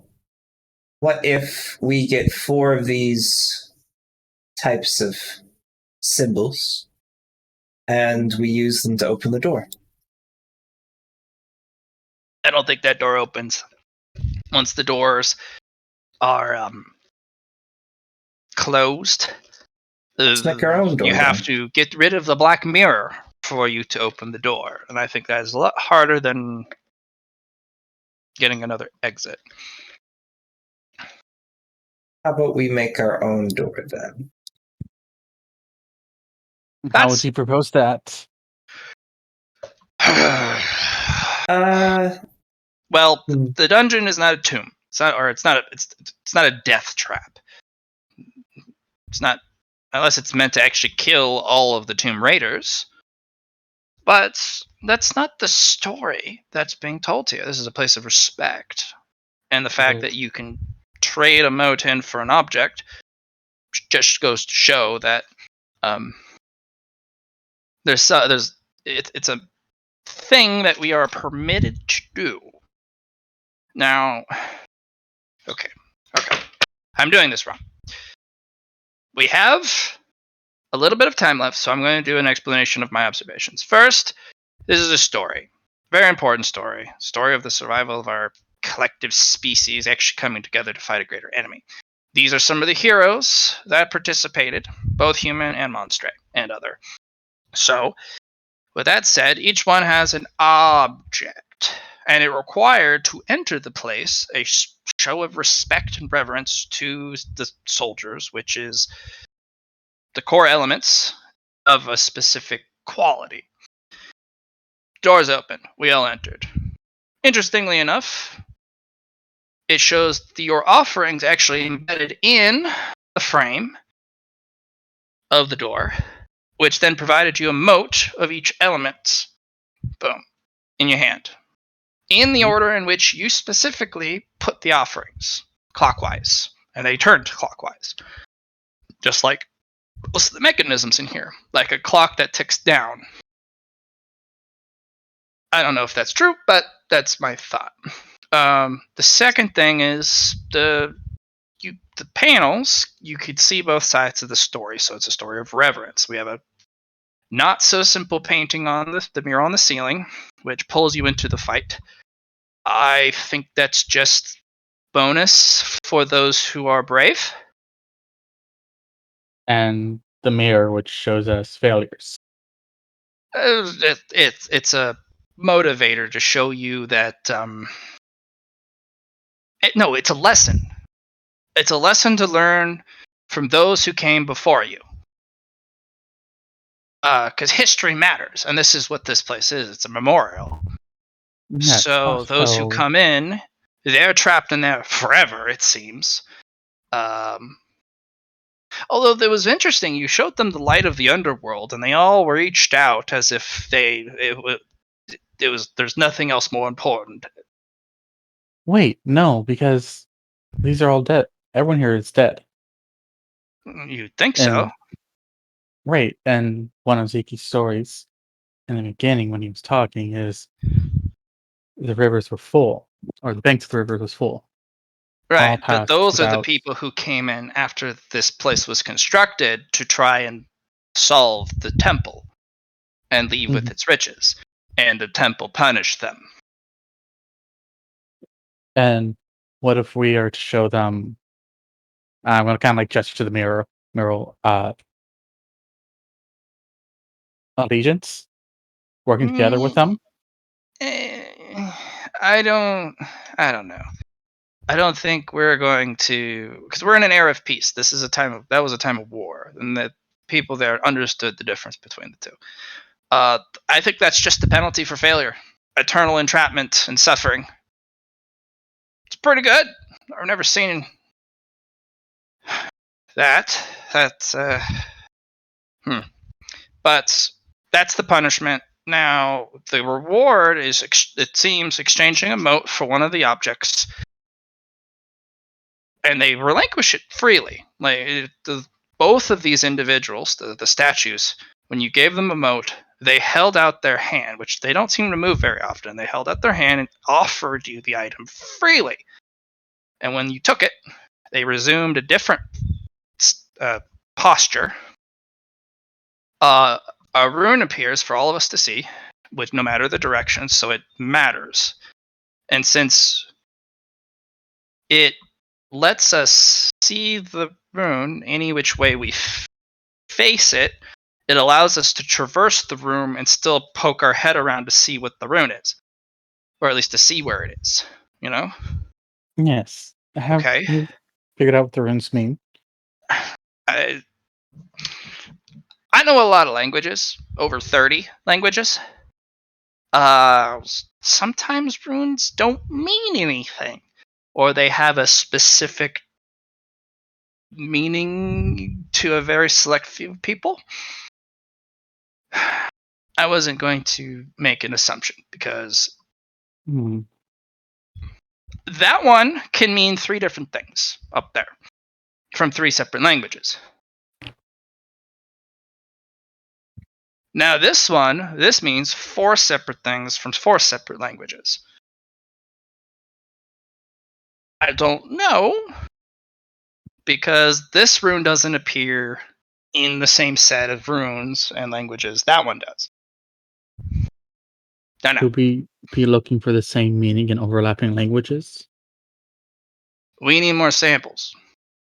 I need to extrapolate more information because I don't know yet. Also, we should try and get rid of. Here's my process. So far we've got, and Ace is going to write down the list, and he's going to scratch out wind and light, which are both on the left side. I think we should keep all the elements on the right.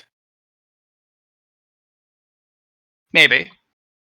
But we have one on the right, we got one on the left. Yours was done on the left side of the door division and on the far back. No, just on the left side of the column of the written. So wind should keep earth, water, wood, dark, and chaos.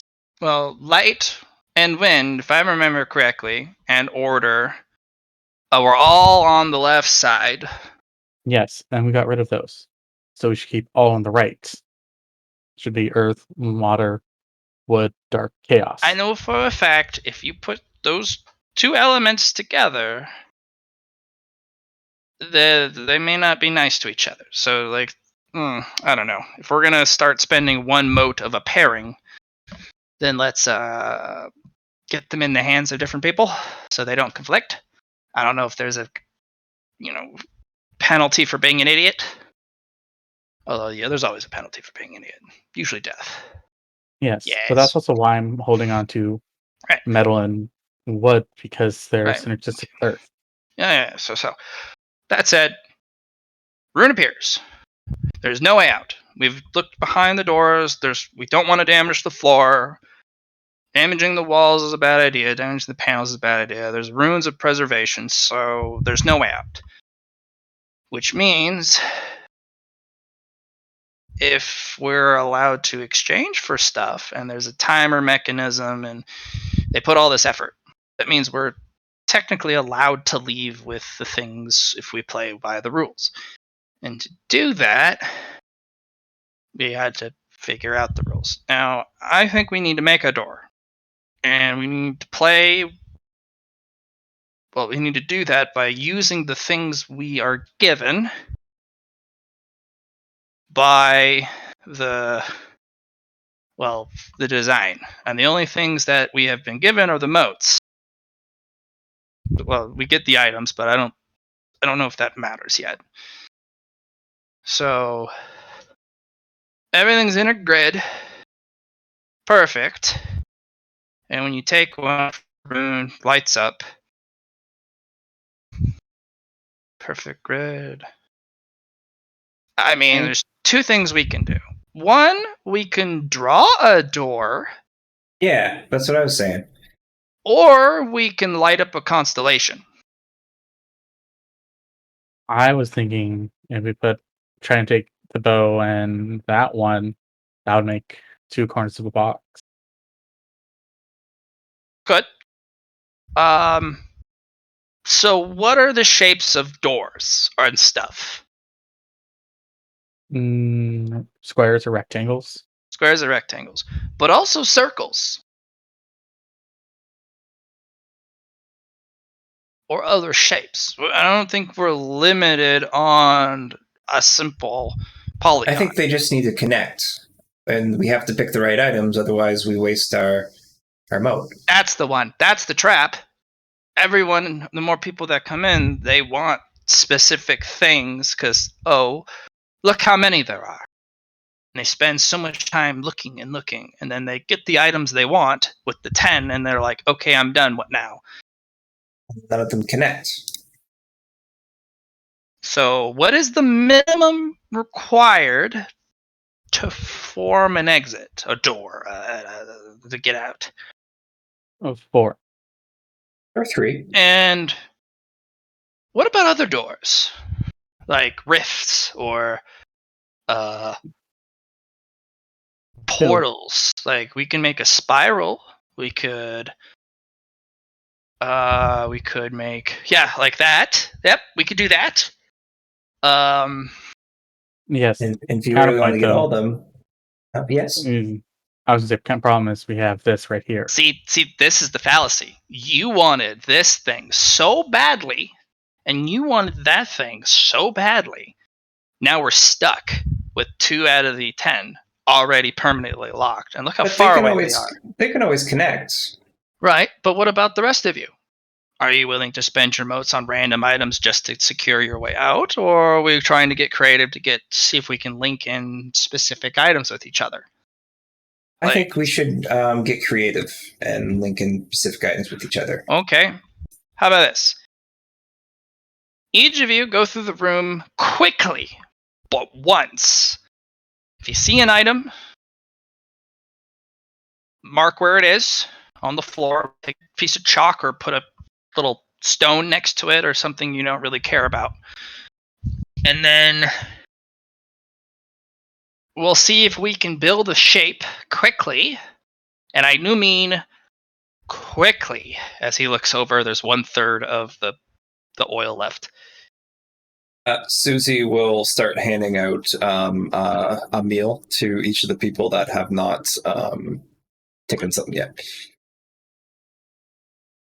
So I can put something down. Lucas just kind of like, he just shrugs. He's fine. Okay. He'll just hang out by the door with Cheapney. For Phil, I am going to have him want an item. Mm-hmm. It's gonna be this one, the pink one. Okay. There's something that calls to him. Now, Zothajek wants something very simple. And I will draw a yellow. He wants this jewel, this gem. Yep. Yeah. Okay.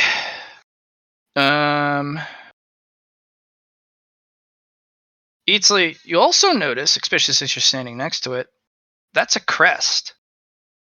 That's not. Yeah. It's not a weapon or a tool. That is an actual crest, and there's actually several around the room. Oh. And these are not just banners or they're like the size of a shield. Something that you would put on a gate or hang above a mantle or like a clan, family, or house seal. I noticed a few of the crests. That one's the most that looks like a skeleton, right? So you have to zoom in. I don't like as 200% is about as. Eh. You're not sure? Eh. There seems to be a very knightly one. That seems to be a very spoopy one. There seems to be a one with gears and stuff on it. Yeah. So yeah. honestly, I would probably say, yeah. Susie, you know there's something very weird about that scroll as you pass by it. The scroll? Yeah, This one? Yeah.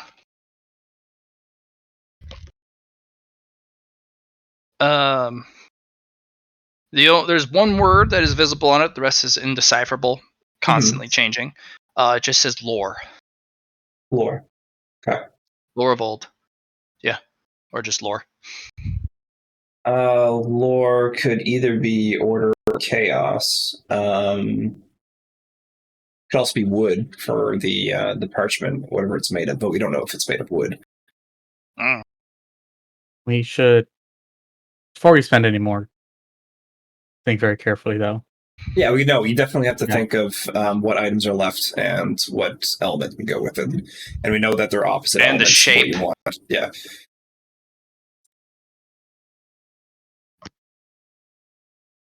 But yeah, no, I'm like, I think this one, that one. The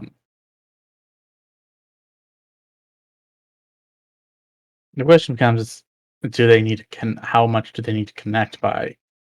I think they need to be in a line or diagonal or not.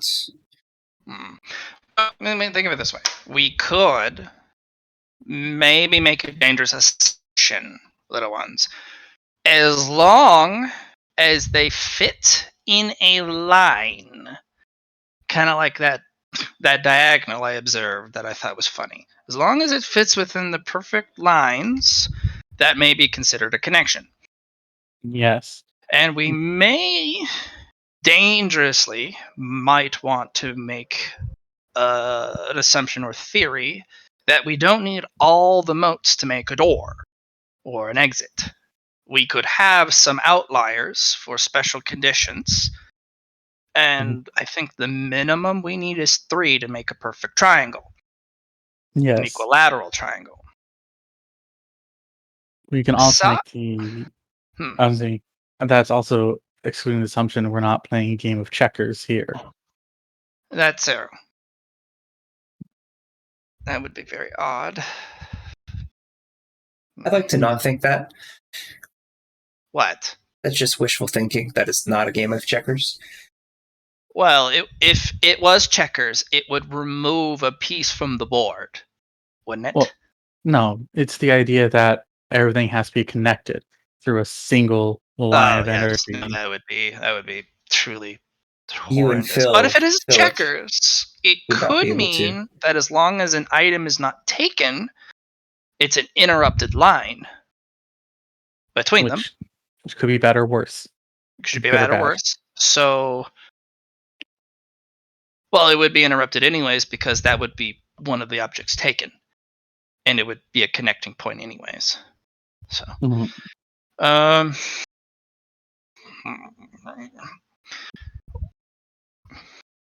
well, looks like we got a quarter of oil left.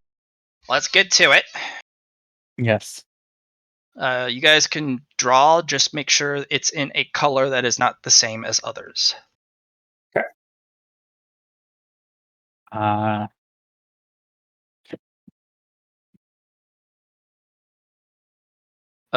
It's so objects going through. I will have you guys roll a awareness to get some information about some objects that would be particularly well suited for your character. Sure. I mean, you were told to go quickly look through it using your awareness. Ooh, good roll, good roll. All right. Not so good. That makes 100 though. Not on 100. If you'd like, you can. I'll just use keen intuition. Okay, yeah, that's good. It's good. Keen intuition. That's a nat 100 for me, so no dice. Oh, I forgot. I also have mastery and awareness. I don't know if we're doing the same thing we did in the other games. Yes, it does. Okay, so that's additional 4 degrees of success. As for you, Susie, Phil will give you a reroll. Okay. So you don't roll 100 for the second roll. Then a 64. It must be lower than a 64. Luck? Wait. No. Okay. That's all she wrote then. Yeah. Okay. You're kind of going through. You would have to go through again. You went through it too fast, and you just got confused. Sure. Which takes more time. Eatsley, going through. We'll start at the top left, going right. I mean, there's a gun. There's definitely a gun. You'd be one of the few people in the party who could use a gun. This is true. He's not said to use a gun, though. Okay. Is it because you're blind? No. I I have eye sockets, thank you very much. There's a ring Mhm. with kind of an open. It looks like there should be a gemstone there, but it's really just an open mouth. So it's kind of creepy. That one, right? No, that's a tiara. Oh, okay. The ring. Oh, okay. That one's kind of spooky. There's a quill or feather. You're not sure. You can make it into a quill. We gotta get the feather. We gotta get that feather. I agree.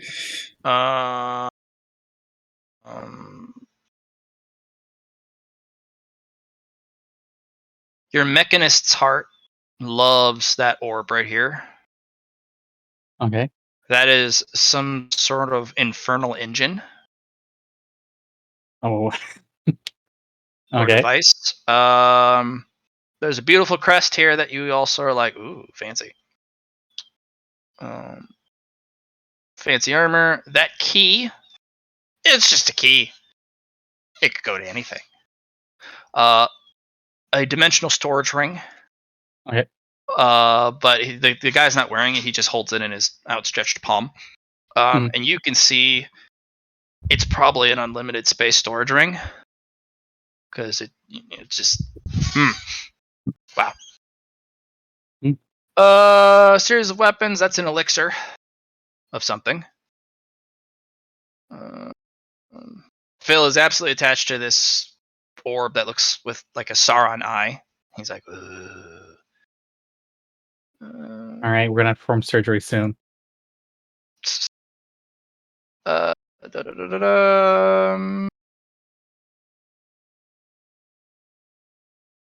pretty happy with my orb. Can I use my look to look for something for Susie?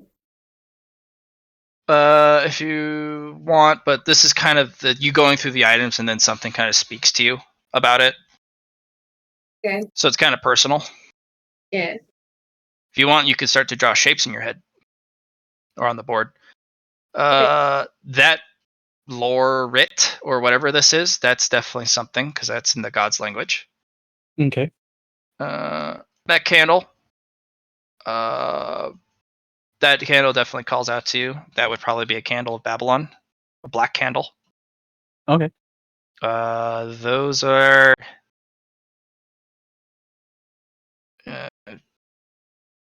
They were made a long time ago. They don't. No one makes them anymore. Okay. That one is about half its total height. So they're basically wishing candles. Okay. You think, but they don't act like the way a wish would. Scrolling down, that staff right there. That easily connects to your undead element. That is a mummy's scepter or something. Mhm. That it's a commander's standard or command staff. Okay. You have a bag that just gives you a delightful, mysterious. I don't know what the fuck it does, but it's kind of delightful. All right. I swear if I pull a wizard out of that. Yeah, it's and the gear. This gear right here. It's also kind of towards your trap makers. Delight? Yeah, delight. Yeah. So Okay. those are things that speak to you.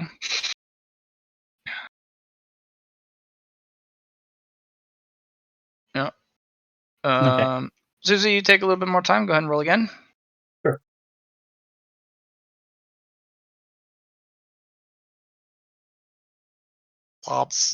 Okay, scrolling through from top left, going right. That tiara. This one? Yeah, that one. That one feels pretty powerful. There's a gem in it that when you kind of look at it, it mirrors yourself, reflects it back, but all the other facets show different parts, different images of you doing something different. So, if I remember correctly, this is the tiara you described with the. Was it the monster that was reaching down and healing a plant or something? That was the fawn. The fawn. The So I fawn. was Yeah, correct on that assumption, right? Because that was yes. Yeah. Mm-hmm. Scrolling through. There's a little itty bitty dragon encapsulated in stone. So Oh, nice. little fey dragon. Scrolling down. Know how to erase. I just highlighted all, Allie. This scythe made of wood and flowers. Yeah. Yeah. Calls out to your wood elements and your not your wood element. Your Fungi, moon, fungi. and fate are my 3 elements. Mm-hmm. Your fungi element calls out to that. Mm-hmm. Elixir. Yep. That's just me being like, damn, nice. Yeah. These scissors really call out to you. Yeah. They call out from your bloodline. They call out from your fate and destiny element. Mm-hmm.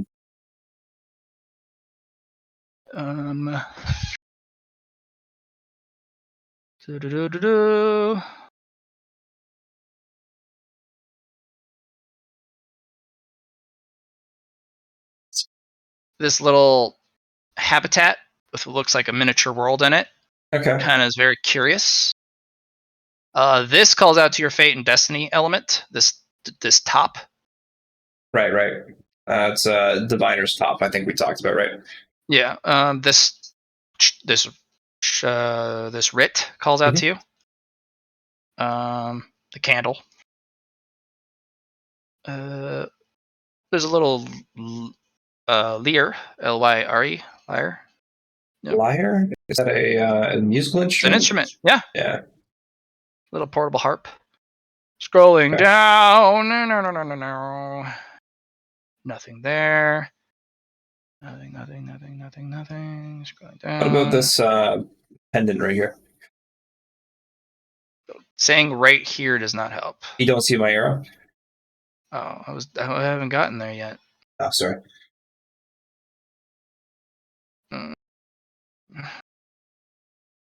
No, that has a very heavy feel to it.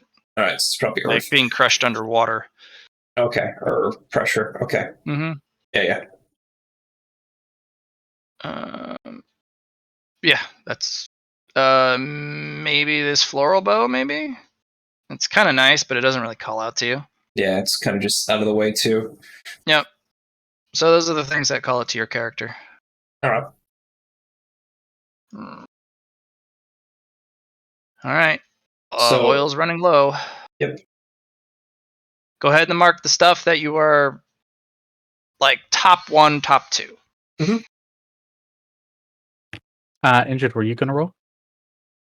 I got what I want. All right. Okay.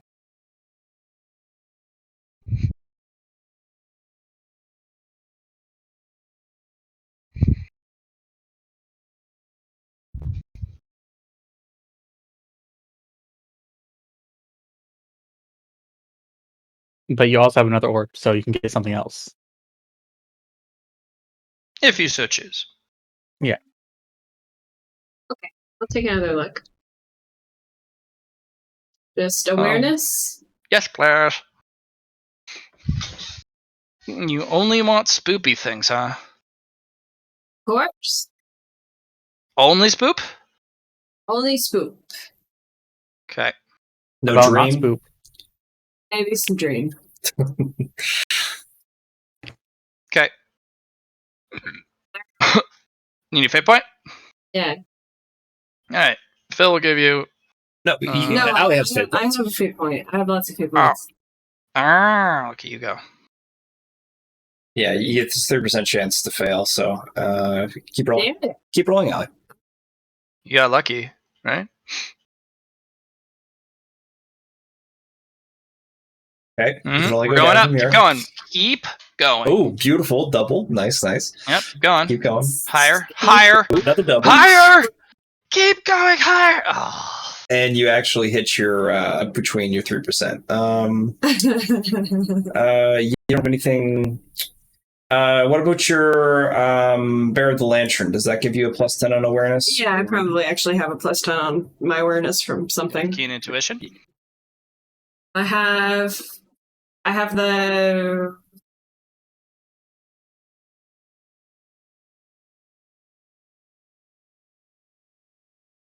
Bear of the Lantern. I also have Eyes in the Dark. Does that give me something? No, I I guess don't think so. It does not give you +10 awareness. It gives you +10 to discover hidden things, to deciphering codes, encryption ciphers, and also scrutiny. You get a +20 to your 32 roll. Oh, you giving me one? No, I'm not giving you one. I'm assisting you. Yes, Thank the bonds. Yep, there you go.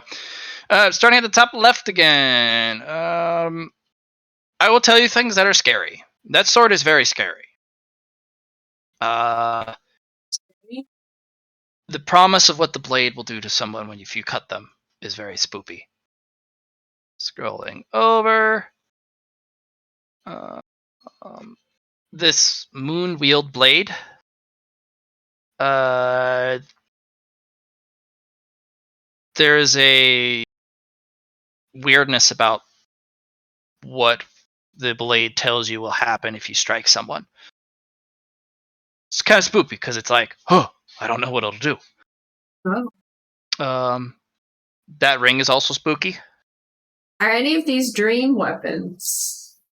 I will let you know when I come across one, because we're going in a zigzag order. All right, so we're moving across. That blade is probably the spookiest thing here This one? that you've come across so far. Yeah, this blade right here. Oh yeah. When you get close, what looked like a gem, kind of near the hilt, kind of blinks, and there's an eye that looks at you, and the eye kind of crinkles into a little eye smile, but that eye is predatory. It promises. You have to turn away before you hear what it says. Too spooky. Oh, that thing is that is so spoop. It also sends a kind of a cackle of like, oh, I like that spook. It's so scoopy, I had to turn away. So spoopy. All right, I just put some water in the kettle. So coming back. All right, going over from its side. No spooky. Nope. That blade is spooky. Feels very powerful. It's spooky in how powerful it is. This orb sends shivers of abject terror down your spine, and you actually you fall into a cold sweat. Well, I do already have one orb. That's I don't know if that means that's I the should size have of a more basketball. orb That or orb. less orb. Yeah, that's the size of a basketball. The one you got is really small. Fits in your hand. It's going over. Nope, nope, nope, nope, nope, nope, nope. That sword's spooky. It promises to bring eternal darkness for those who cut with it. Ooh, that's not spooky at all, but it does call to you, that elixir. Oh. Like that. That one is spooky because it promises to push away all the darkness in the world in a small area. Don't like that so much. Yeah. Promises to illuminate no matter the darkest, deepest darkness that the world has seen. Okay. Yeah. Very spooky. Ugh. Where are you supposed to hide? Going over. This amulet is spooky because it promises, or the frost is so cold. If you touch it, it might freeze you forever. I got too many arrows on the screen. Why we got all these arrows, guys? Yeah. So this amulet. Okay. Amulet. Yeah, it promises to freeze you forever. This one is spooky, mostly because it's like, back off! You're not a dragon. Fuck off. That's Phil's. Yeah. Scrolling over. That staff is spooky. It's made of it's not a petrified wood, but your mind supplies you a word, deadwood. Deadwood. You're not sure it's spooky, but you know it's spooky because it's like you came across, it actually provided the word in your head as to what it's made out of, and then it went eerily silent. That helmet's spooky. There's so much anger in it. Ugh. Very angry. So fun. That's this little polygon is spooky with the handles on it. You feel like there's something inside that's no good. Scrolling over. This shield is spooky. The eyes, they always watch everything that moves, and the eye fixes on you if it's within the arc, and I don't know, eyes on a shield that follow you around. Spooky. The book is spooky. It's filled with probably powerful knowledge. I have been getting more into books lately. Mm-hmm. That candle is spooky. It's a black candle. You know, if you light it, crazy things will happen.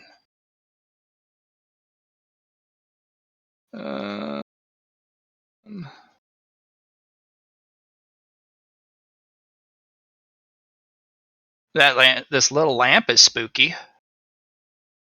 This one? Yeah, no, it's over here. Hey, Johnny, could you stop drawing? Oh, you're trying to. He's trying to map out a doorway. Oh, he's trying to map out a doorway. Okay, as long as you follow the pink arrow instead of Johnny's arrow. Okay, cool. Yeah, I'm following the pink. I did get confused for a second, but it's all clear now. The lamp here is spooky. I do like lamps. Yeah, not because it lets out a bright light, but because it might lead you to a place you shouldn't be. You could go on a spooky adventure with it. Good. This chalice is very spooky. Oh yeah. Why is it so spooky, Matt? Why? The gemstones and the material it's made out of. It looks very austere, very beautiful, very pristine, regal. But you know you can feel it's almost not true. There's something dark and spooky about it. Not sure. Don't trust it. The blade's spooky. Spooky. It wants you to hurt people. Spooky blade.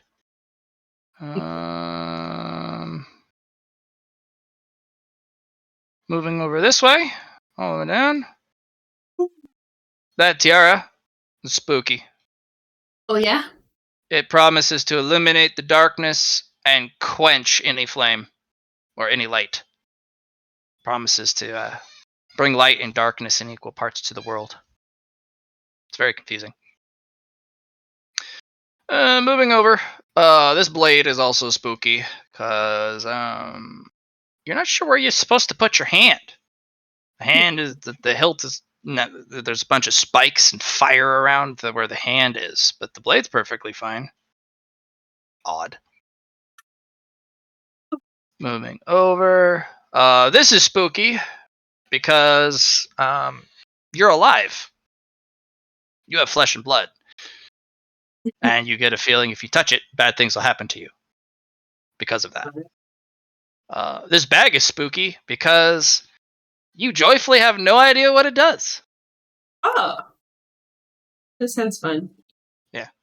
Moving over, none of that spooky.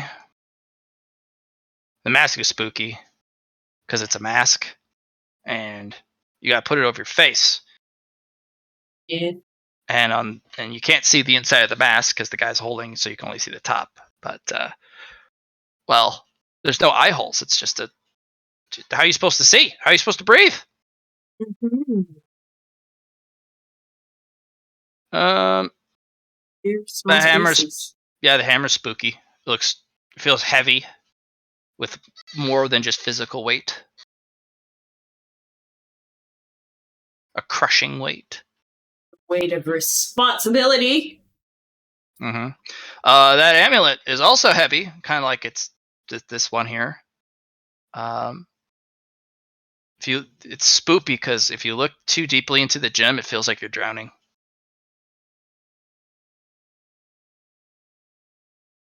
This orb is really spooky because it gives off the wisps of kind of this miasma or steam mist,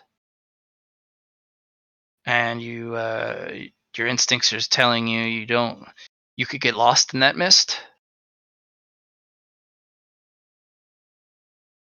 And then all the way over the other side, this gauntlet is spooky because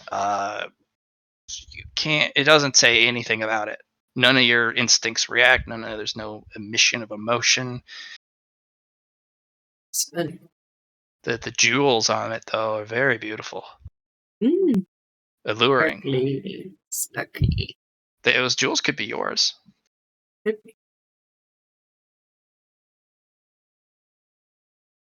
Those are the spooky. Everything else is spooky in a specific way because these are all items of power.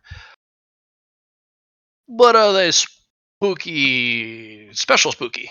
I like this one the most so far. Okay. Yeah.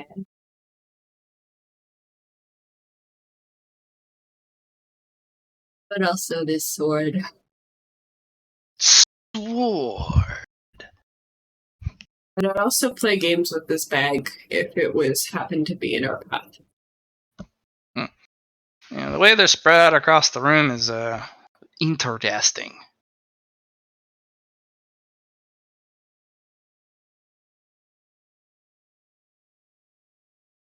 So, Allie, I would suggest removing the greens that you don't want. I don't know how. Let me show you. You have to enter the click tool, and if you can't click it, you got to zoom in until you can.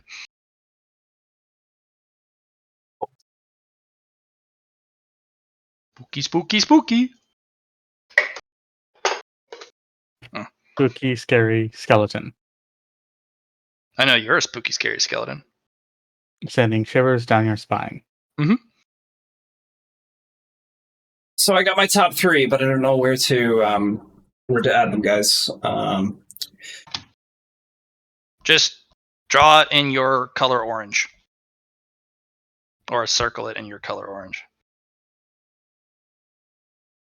I mean, I have the things, but I don't know how they're going to connect. That's all. That's what I was saying. Right. Yeah. Right.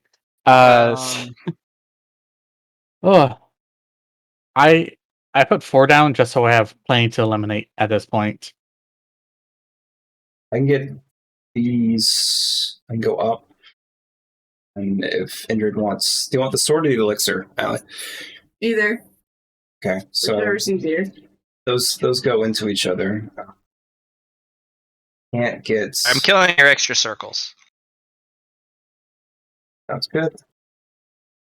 So I thought I got rid of my circles. And do remember, if you're a creature without hands, that is also a consideration. Hands. Mm-hmm. are you talking about me? Because I don't You know. have hands. You actually have Yeah. hands now because Yeah. you're a Drider. I'm talking like Phil, Zalthajek. Yes.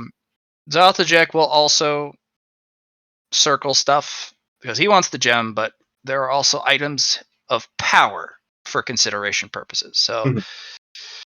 a book, the candle, which are all neatly in one area. He's kind of like not sure about the gear. Something's odd about the gear, he thinks. Object in the bottom right corner is an object of power. That gauntlet, he can't even get a read on it no matter how hard he looks. Which is It is not a woman. maybe not a good thing. The goblet is an object of power.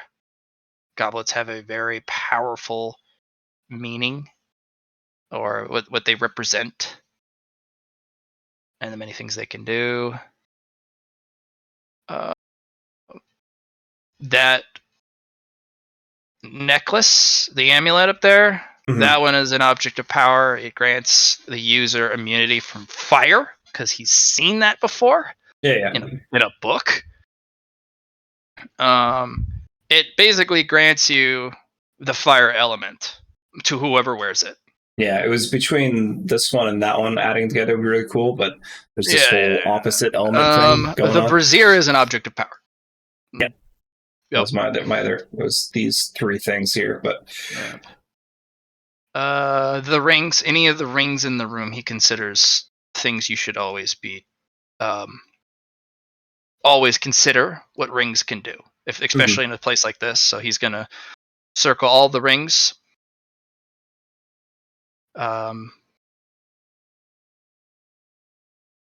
The orb. This one, bottom right. No, middle right. This orb over here. Okay. He doesn't recommend it, and when you press him, it's because it gives him a bad feeling. Right.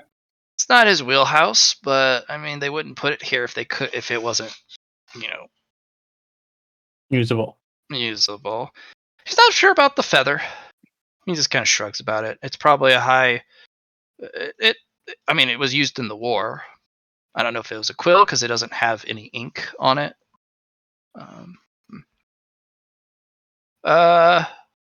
There's a key. Keys are fun, but where the fuck does it go?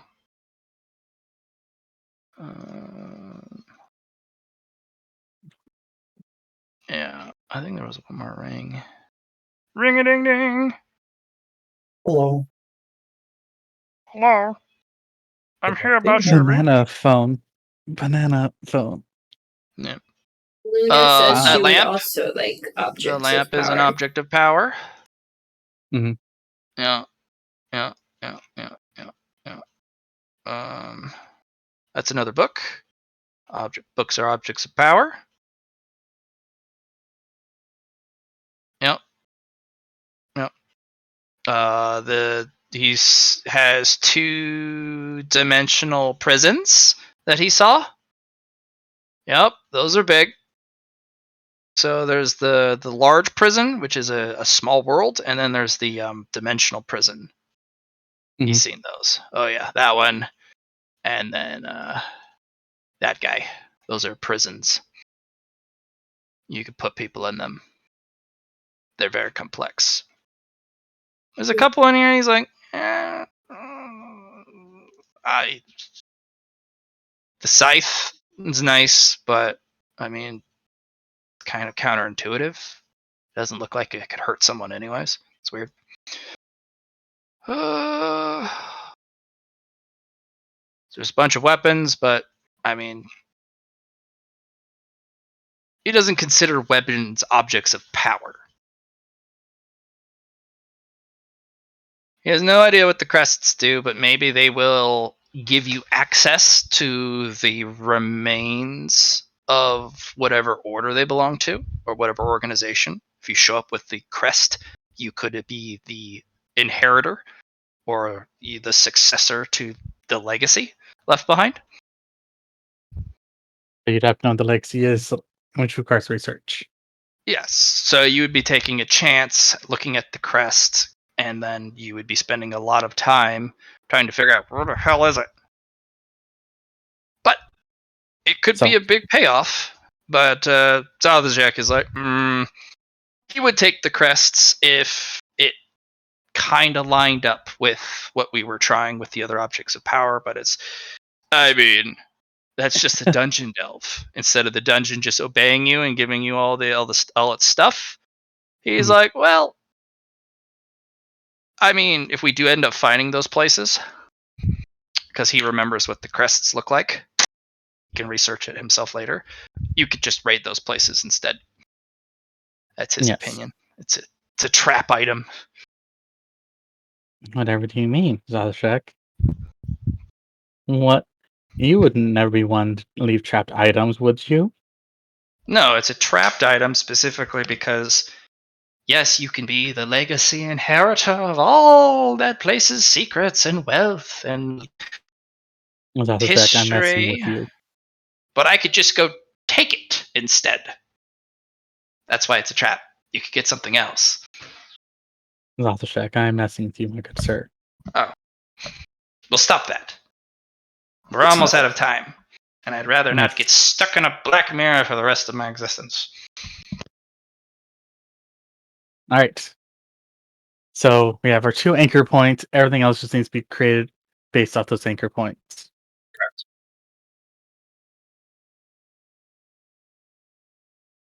I've been And trying remember, to if we're going to draw have a line. long lines, if we're going to have long lines, they should be exact, and there shouldn't be any breaks. So if we got a long line of 4, and then we do another long line, it should make a shape.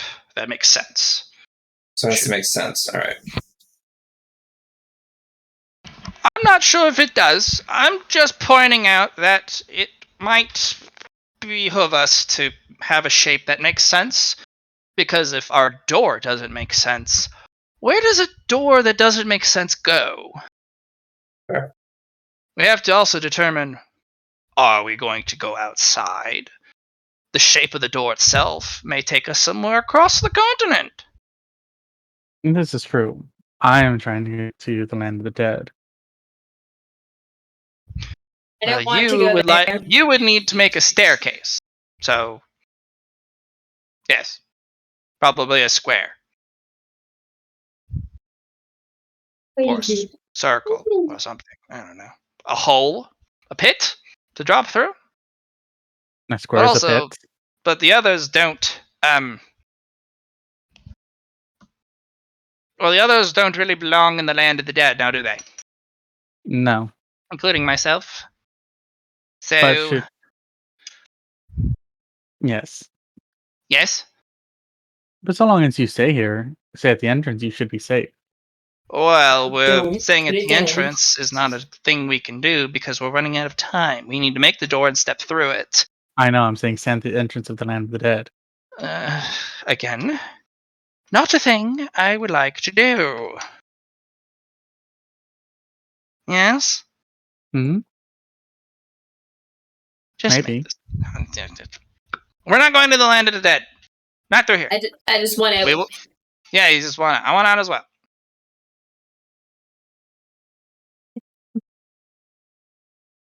What's wrong, Zalashek? I thought you like adventure. I have minions for this. Normally, usually. Try to get.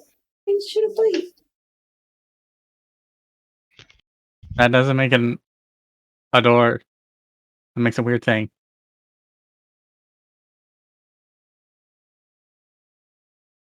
Okay, I'm gonna let you try. Sorry, I was like, where you're having it there. I was like, that's not a door because you're having it closed off.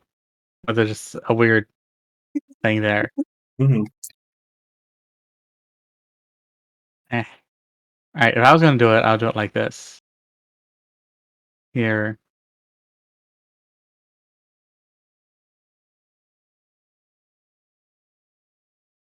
God, no, that's way too long.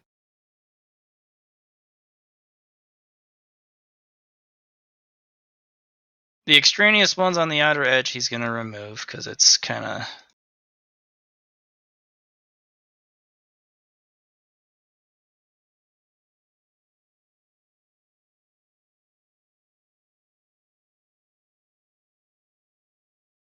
Really?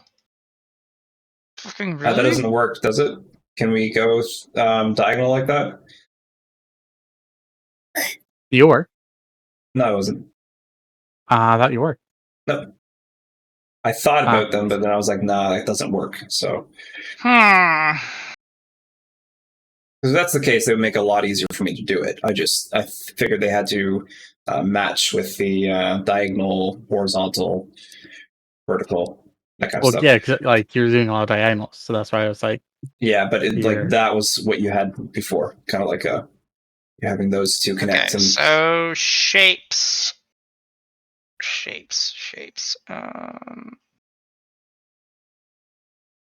If I were to draw a shape that is a door, it would be a square, a rectangle,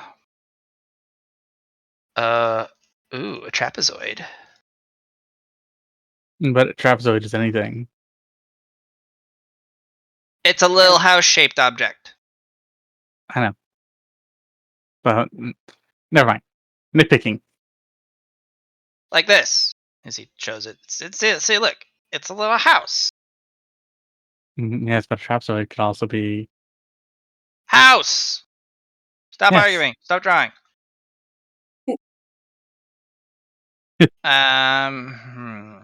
Ooh, a circle. An oval.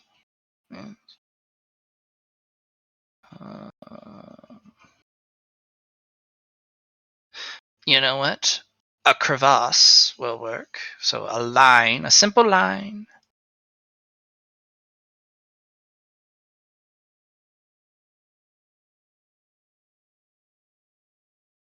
Well, You know what? I'm going to die. Here.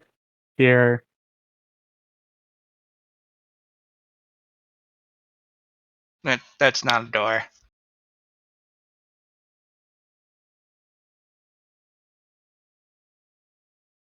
Now that a geo for one would meant. That's not a door.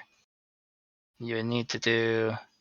Are you holding Alt or for me, to be able to click and move to another one? so you hold your left click after a thing, left Mm. and right click once, and then you can keep holding the left click, and then left click. You should do where you were gonna go. Makes sense. Oh, Like that. okay. You left click then right click. Okay. Yeah. Hold Well, left if you whole time. want to do Yeah. that one, No. No. like this would work. Nope. That would be a door. Nope. So we can go diagonal like that. It doesn't have to be connected to a person. So I thought that was the whole thing. If it can be diagonal, but look at the shape of the diagonal I made. So there's gosh, loop. As long as it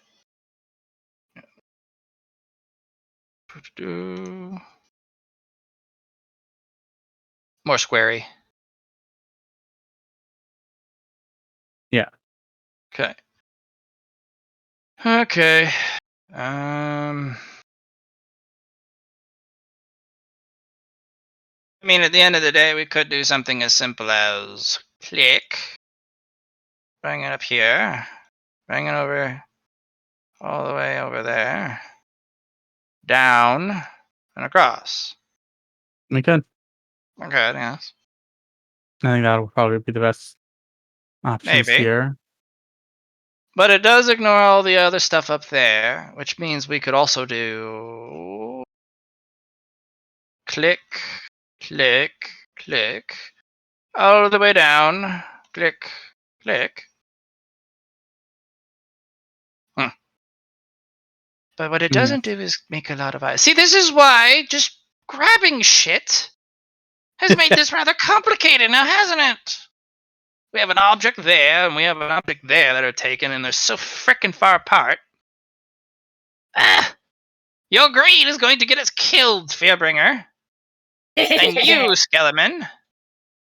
Actually, we'll be trapped forever, so we won't even have the option to die, won't we? Lovely. Don't worry about the book. I don't care about that book. It's fine. It's fine. Oh no, actually, I see. Kind of see. Okay, so you said trapezoid, so that would actually work. That would not work. No. Why not? Because that side is not identical to this side. It's not a door. It needs to be identical. Oh, we go like this then. Still not identical. Yes, it is. Oh no, that's too far. Yes. Yes. See? 3, 3. This is why everyone got trapped in the fucking door. They couldn't figure out a shape in time. There you go. Well, that would work, yes, but you would miss a hell of a lot of objects. Whoever wrote the black one, it is it? Yeah. Yeah, no, it is. Yeah, it is. Yes, that would work as well. And then that would also provide us with getting these two here as well. No, it wouldn't. As- We have to sink a moat into it. Yeah, but that's still an anchor point on a line. Oh, yes, it goes. Yes, it would. Yes, it would. But my gem.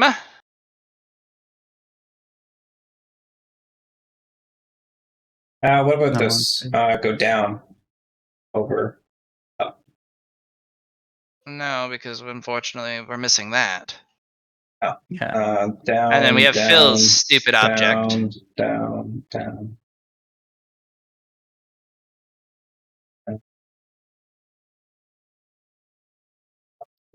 Things I can't do that one. But... I mean, I've never seen a door shaped like that, but it might work. But it would send us somewhere very strange. Well, actually, here's an idea. Okay. 1 sec. Can you get rid of your orange line real quick? So that's 1, 2, 3, 4, 5, 6, 7, 8. Wait, 1, 2, 3, Oh, 4, maybe 5, if it allows 6. us to have some outliers. And then 7, 8, 9, 10 as a little, inner square as well. Well, if we make the shape, if the outliers are inside of the door, I think that could work.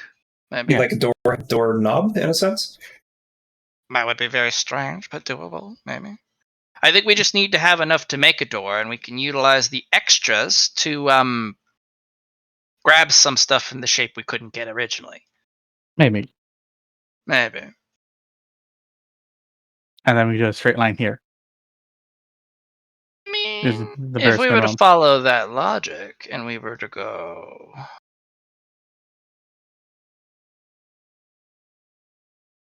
I don't know, something goofy. That's a door. And then we can grab some objects. Because that's a ring of power. This is the thing taken. That's taken. That's an object of power.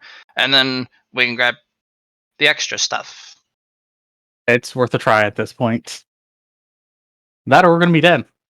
Yes. Or worse than dead. Jeepney's So. like, well, we're almost out of oil. Do Right. I shake it to see if I can get more out of it? I like that idea. I don't like that idea. He taps it a little bit. Hey, Mr. Oil, can we have just a little bit extra time? It says no. Rude.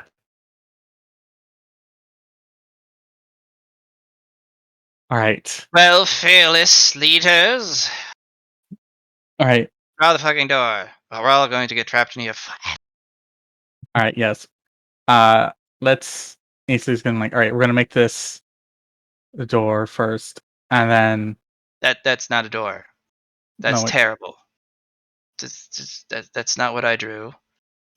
You're That has to be what you drew because that's the same. no, That's it's not. I drew this.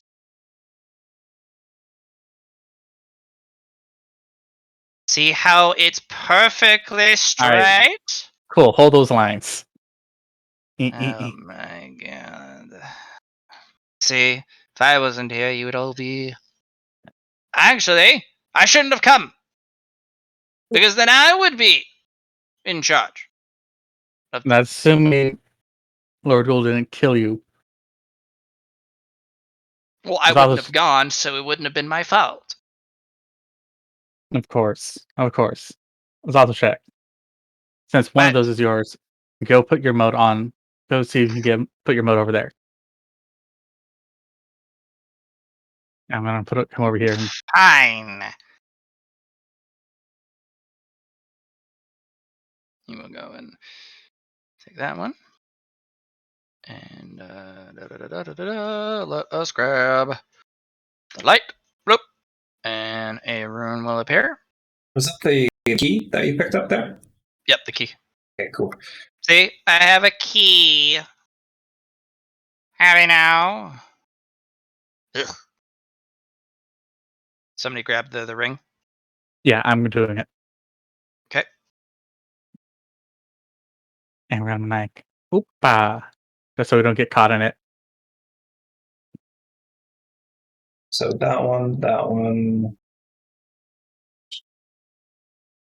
That one.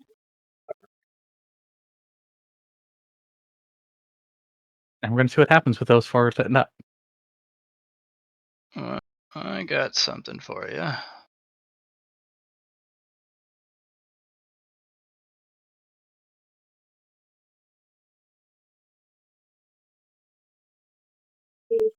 Here, I'm sorry.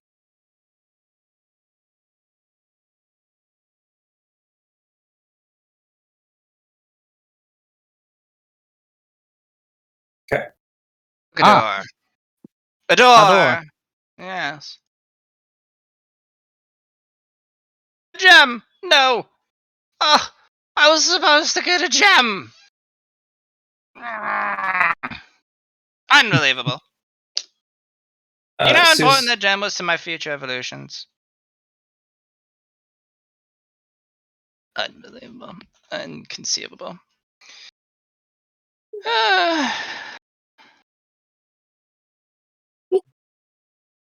Which one does that take, Matt? The order or the chaos? The order. Okay. Why are you so grumpy? Why are you so Of course I'm grumpy.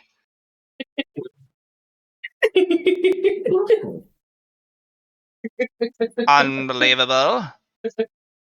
It'll be okay, Satoshek. No, it won't. Yes, it will. I'll I'll put this one up here. disintegrate you. Can't believe it. I see it. I love it. All right. So with that being said, let's take what else we can. Or skedaddling out of here. I lost the very thing I wanted most. Satoshek. I will end you one of these days. Is your life less important than that crystal?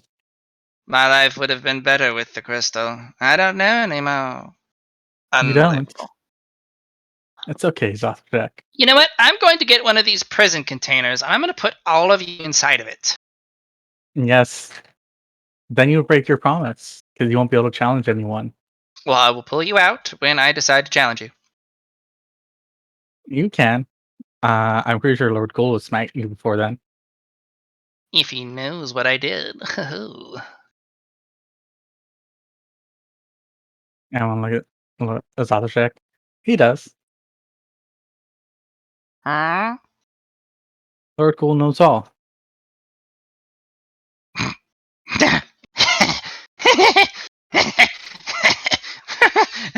No, he doesn't. No, he Allie, doesn't. go pick one. I get one. What an idiot. What Anyone the- going to get your stupid pet dragon his thing? He was whining. Yes, we'll get him his orb. Does chaos work for this one, or does chaos work for this one? Chaos works for the other one. So the Phil's orb. The one for Phil. No. Okay. Yep, I'll remove Phil that one. does for a me. little happy dance. The elixir. Itza, you want to grab that thing? Yeah, You don't want to grab I want the to grab. Ritz? I want to grab both so bad. But you also have the staff, the There's mysterious bag, the mysterious gear. There's so many things here that I want to grab, and right now it's a tie. It is the Ritz, and it is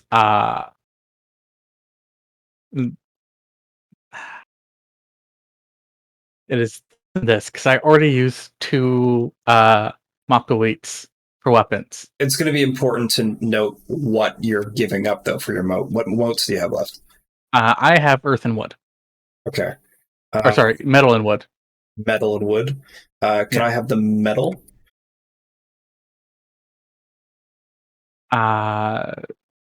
Which one are you going to use for the metal? I do That believe one? this one up here. Unbelievable. One of these two, which should probably work, I think. This would be wood. This might be metal. Because I do believe this is a fungi, which would be wood. And then this one, I saw wood-based things happen with. So metal would hit for both of these, I think. I mean wood.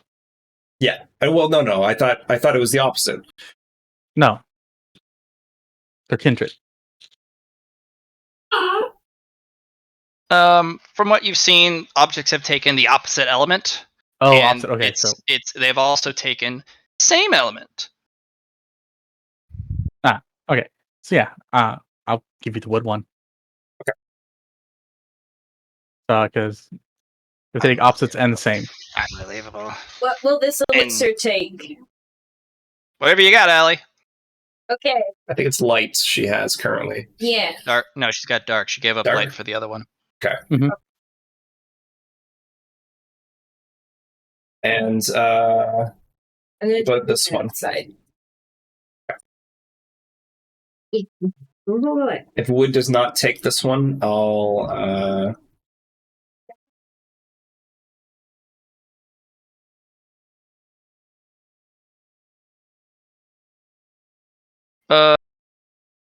Wood does not take that one. No. okay, so this is probably another order chaos type thing. All right.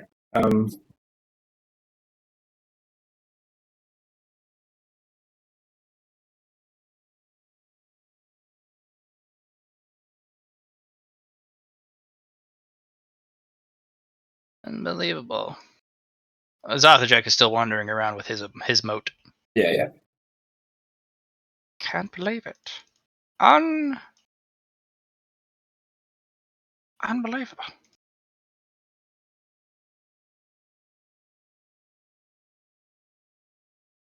It's okay, it's not the check. No, it's not. Not at all. It is ruinously unbelievable. I will take the red though. Which one is that grid of Matt? The metal? It just takes whatever one you give it. Which would be metal, yeah. Okay. So there's some that take universal and some that you can't give for both. Okay. Yes. All right. So if you find one that takes universal, that's fine.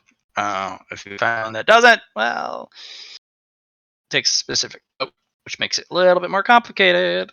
That's for sure. This cup. What about this one? It's not a cup. It's a ring. Oh, it's a ring. Oh, okay. Fuck.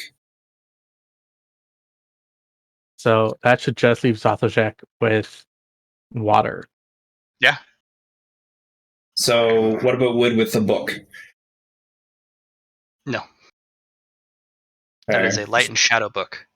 Light and shadow book. All right.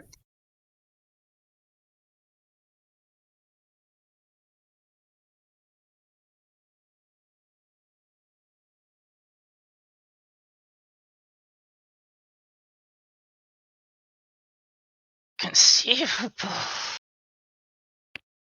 I want to look at Zathojek. Zathojek. I know. I'm picking. I've been watching the drippings of the oil left, and I'm going to complete it before it's too late. Yes, I know. Blah blah blah blah blah. And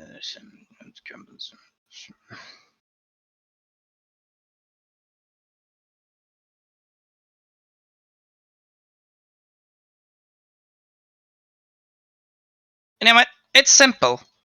This bag. Simple indeed.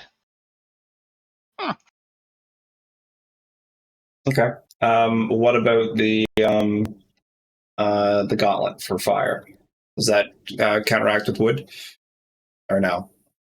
Fun. Doing This a one? thing. Oh, you're doing a thing. Doing a thing. Boop. What one? This one? Yeah. If you had fire. Oh no, wood. That's wood doesn't work with it, right? No. Right. So then I think the last one I can try for is this one then. Hmm? And I'll put my mode up to that one. Got. One will take it.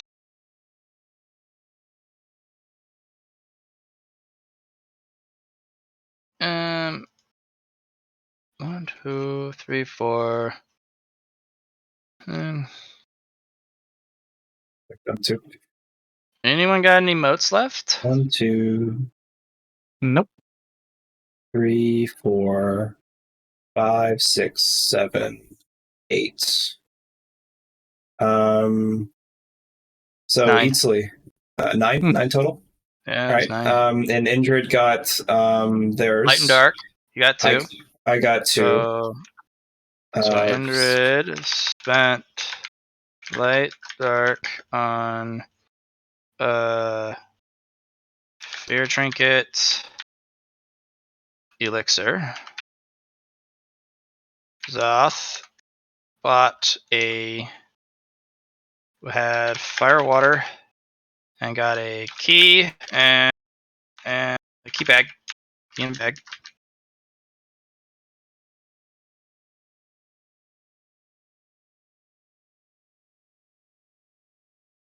Didn't you have chaos as well with your order? Chaos was Phil's thing. He got yeah. So yeah, you're missing this one. You're missing this one, Matt. This is it. Oh yeah, that's the one. Okay, yeah. That was the one we were missing. I think that should Cool. be it. Blah blah blah. Wow. All right, everyone, come on. Yes, we're going on a trip. Yep. Eatsley is gonna pray that he makes it to the underworld.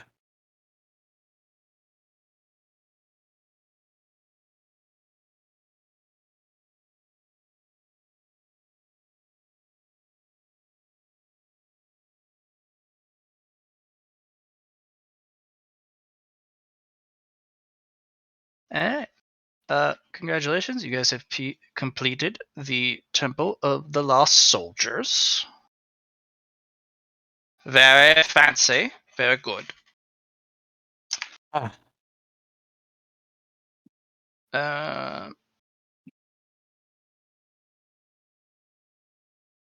Now I just need to come back in here again. Alright, so the door you guys went through is not one that is very simple.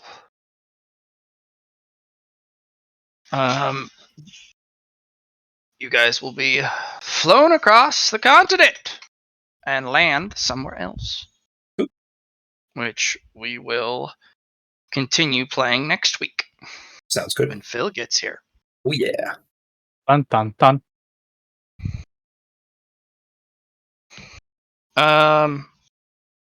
So Indrid, you have a trinket, and an elixir. Just call it unknown elixir for now in your items. Hello. She took the dog out, but it's. I'll tell her what it is. Okay. So. Okay. I'll just type it in. Screw it. All right. So for Indrid.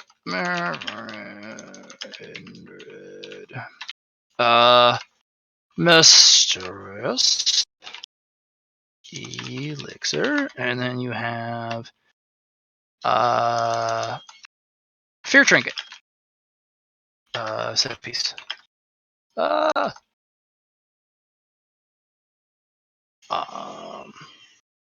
There she goes. For you, Eatsley, you grabbed the writ. Mm-hmm. That unlocks the lore sheet for this world, Nice. which I will write for next time. Oh, nice. Yep. Then I have the Lantern of the Dead and a ring of something. Was it that ring in the corner? Yeah, it was this ring right Ring here. of True Ice. Maybe something good for Phil. And Unless you want to go ice and death, I guess that's always an option. Oh no, what I was saying is it's magical.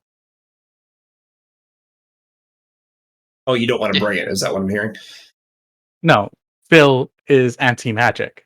He absorbs all magic and destroys it. When it's on, which he could put in his horde brooch.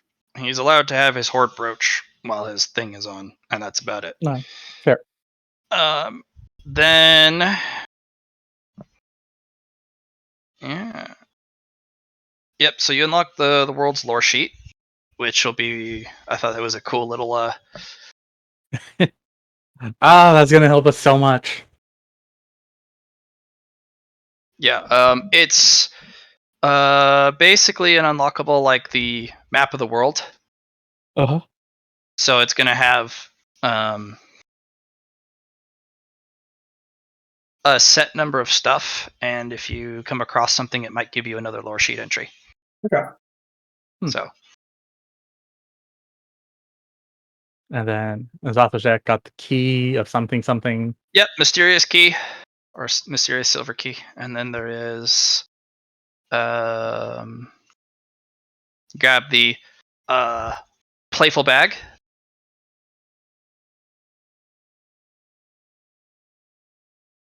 Yeah, so Allie, you've got a mysterious elixir and the fear trinket set piece for it. Seriously, elixir and fear trinket set piece? Yeah, because I think it goes with your current set you have going. Yeah, it goes with your mask helmet. It's one of the 5 pieces of the set. So you have 2 out of 5 then, right? Mm-hmm. And, which gives you a set bonus. Okay, yeah. So you only needed 2, and then up for the first set bonus. Yeah. Yeah. I have 2. I have the mask, the helmet, and the trinket. No, mask is part of the helmet. Okay. The other 3 pieces are the breastplate. They're the cuirass. The main weapon, which can be a sword or it can be something else, and then the wing armor, the armor for that you put on the wings, your wings, to protect them.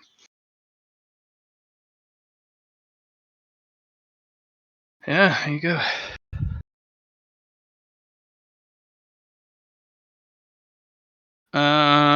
Phil got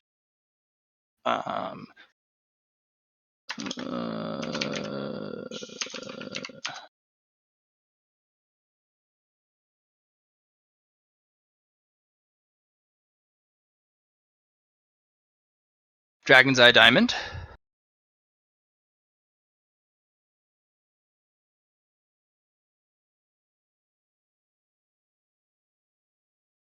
Yeah. Susie, you got some scissors? I imagine they're Fate's scissors, and I got the You can call wood them fungi rather sharp scissors, rather sharp. or rather sharp, very large scissors, because they're actually They're not a like small set. killer size. No, I'd say smaller than that. Think of 2 really short swords. It's enough for each handle of the scissor to fit a hand. Okay. But the blade is no longer than 2 feet. Mm-hmm.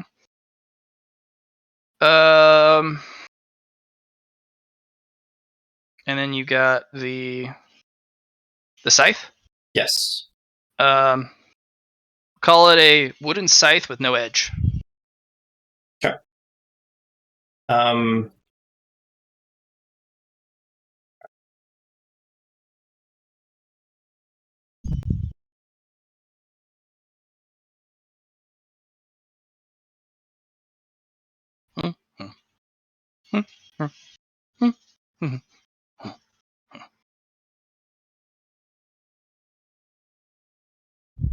I believe that's all 10. No. Yeah. Congratulations, guys! We have done it. Oh yeah. Now we're going to be somewhere in the far off world. No. Far off into the world.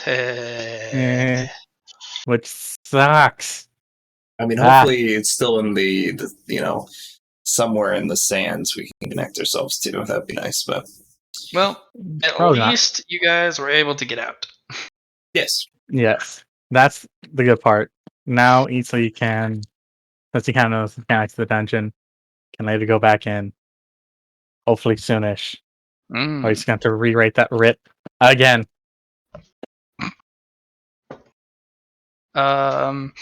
Yeah, sadly. Most likely. Should be. So, that'll be it for the night. Thank you, guys. Thanks for having us. No merit, because you guys got a bunch of strong items. Sure, that's fine. Fair. Discovering what they do will be very helpful. Some of these items have fame already attached to them, so if people happen to be very well learned, Yeah, they see you have and it. read old books, they may be like, "Is that what I think it is?" Or they may mistake it for an object of power. Who knows?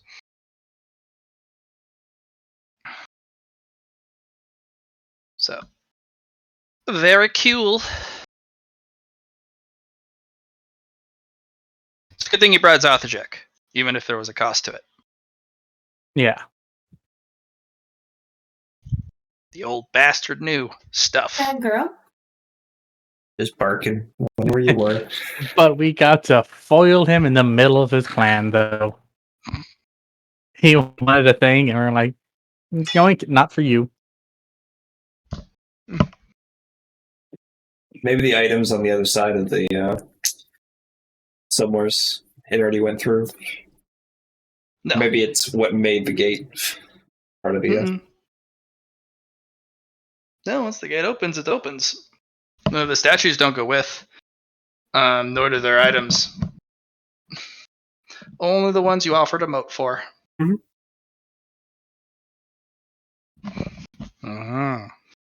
But my dungeon was clever, haha, and I almost killed you.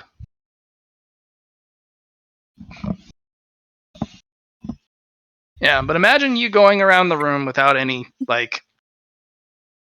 rhyme or reason and just going, ooh, I want this. And then it lights up with a rune. It's like, funky. Yes. Well, yes. I think you got some cool stuff. I gotta do a cool dungeon. I'm just sad that people missed it. Yeah. Hey, at least we got something out of it. Taylor wasn't in this one. Did he stay Did Grimm? He's not going to be back for a while. His dad is. Oh no, having some health I know problems. that. I was thinking just for in the future. But Grimm stayed at the dungeon. I'm guessing for our sake. He stayed in it. Stayed no, at the he- dungeon. Oh, he Not popped- our dungeon. Our dungeon. Well, yeah, we'll have him be somewhere else. Okay. In this particular instance. Yeah, because I didn't see his character on the board at all. I mean, Yeah. I removed it. So Yeah.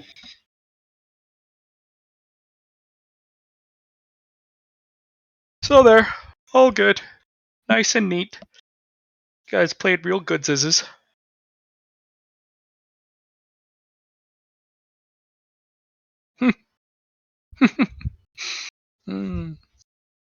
I love a good dungeon.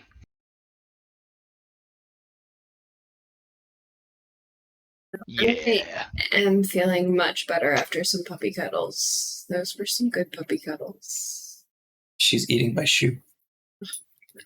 She can have that one though. I haven't worn that in like years. We should let her have the shoes. She won't be able to differentiate. One shoe as good as the other. As good as the other.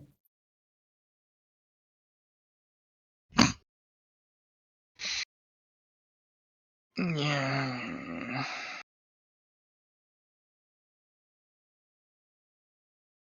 Shoes. Oh yeah.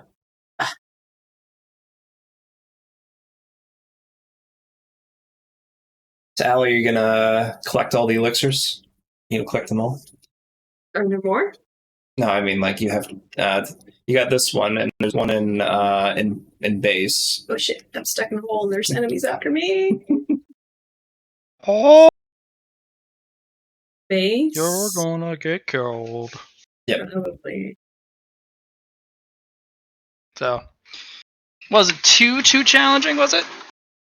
No, I think it was a great mind puzzle. Once I think, yeah, when I started putting things together, I think that's when I was like, It was it was this one when we did that roll for things, and I was like, maybe. Connect the dots.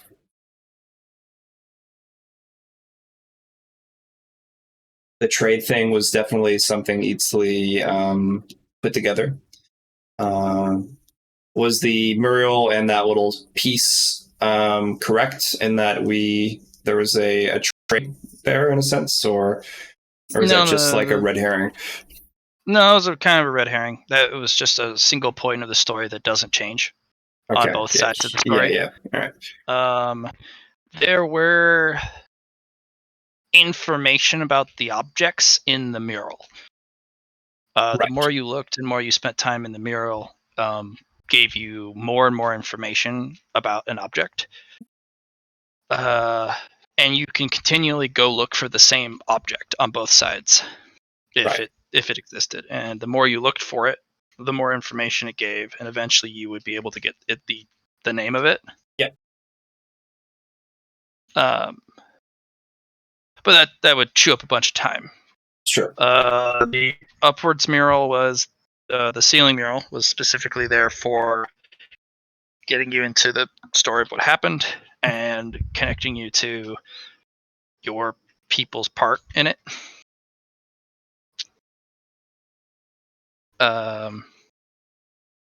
Give you a little glimpse of the lore, get you a little something.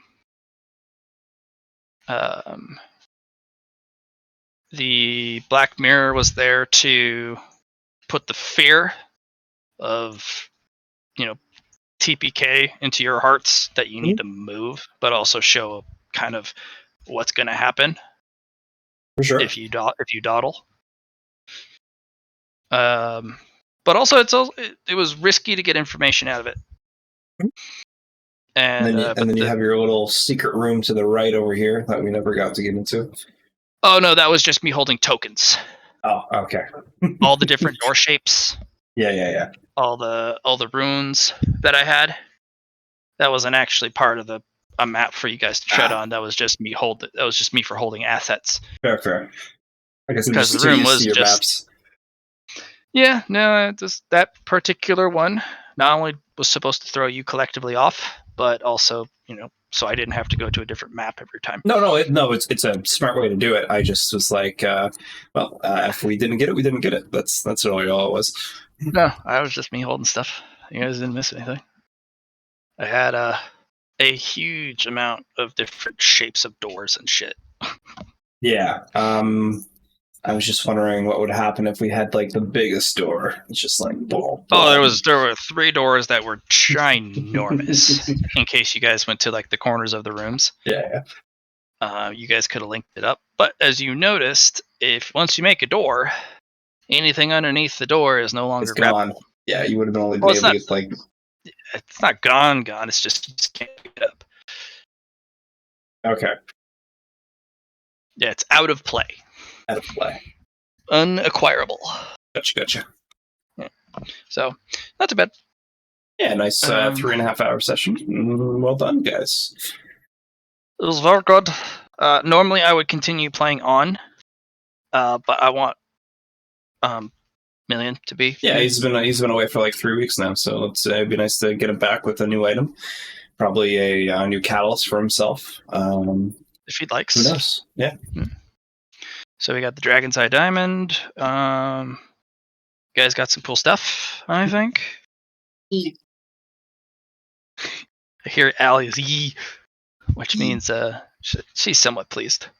E. I plan on doing more like this. Okay. So. Yeah, it's always fun to get your treasure rooms. We don't always get them, but it's a lot of going through and figuring things out. What they might be like. What do you need? I licked something. You licked it. You did? True. I did. It did a thing to you too. The Trinket. no the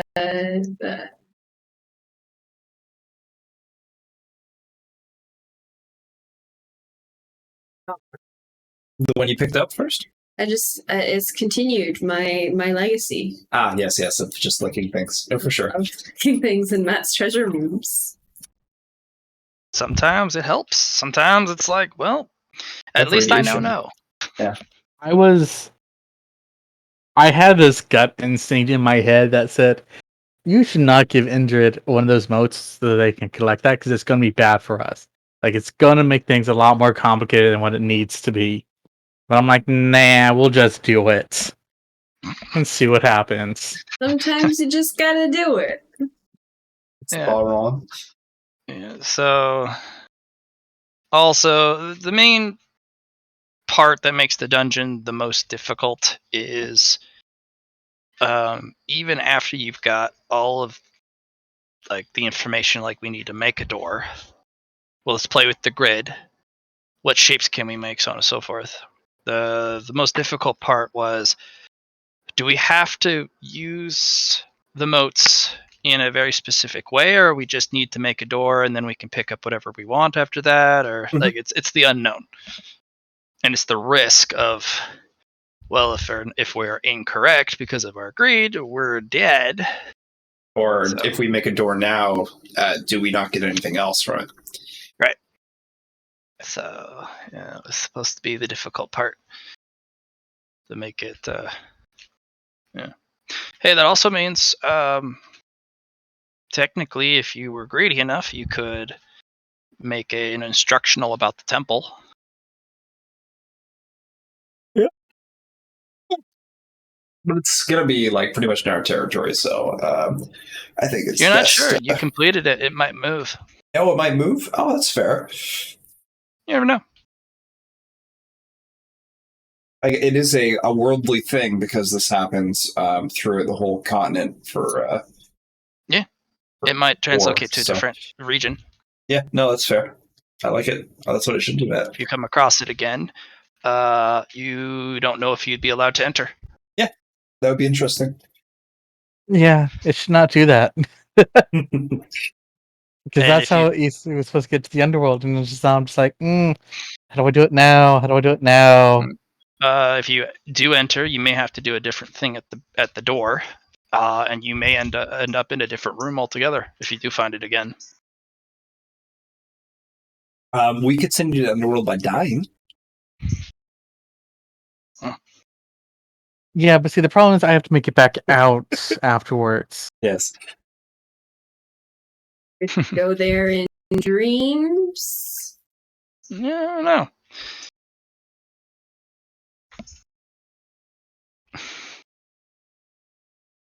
Well, I'm sure there's multiple ways. I'm glad you guys liked it. It was fun to host as well, as always. Monster Mayhem is very goofy, very fun, very open. So, I'm gonna make something to eat. If any of y'alls are still on after, we can hang out. You know. So, yeah.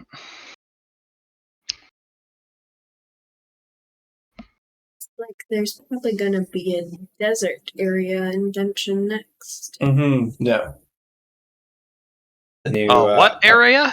updates coming out for them. A desert area. It's full of cake. How did you know? All the cake.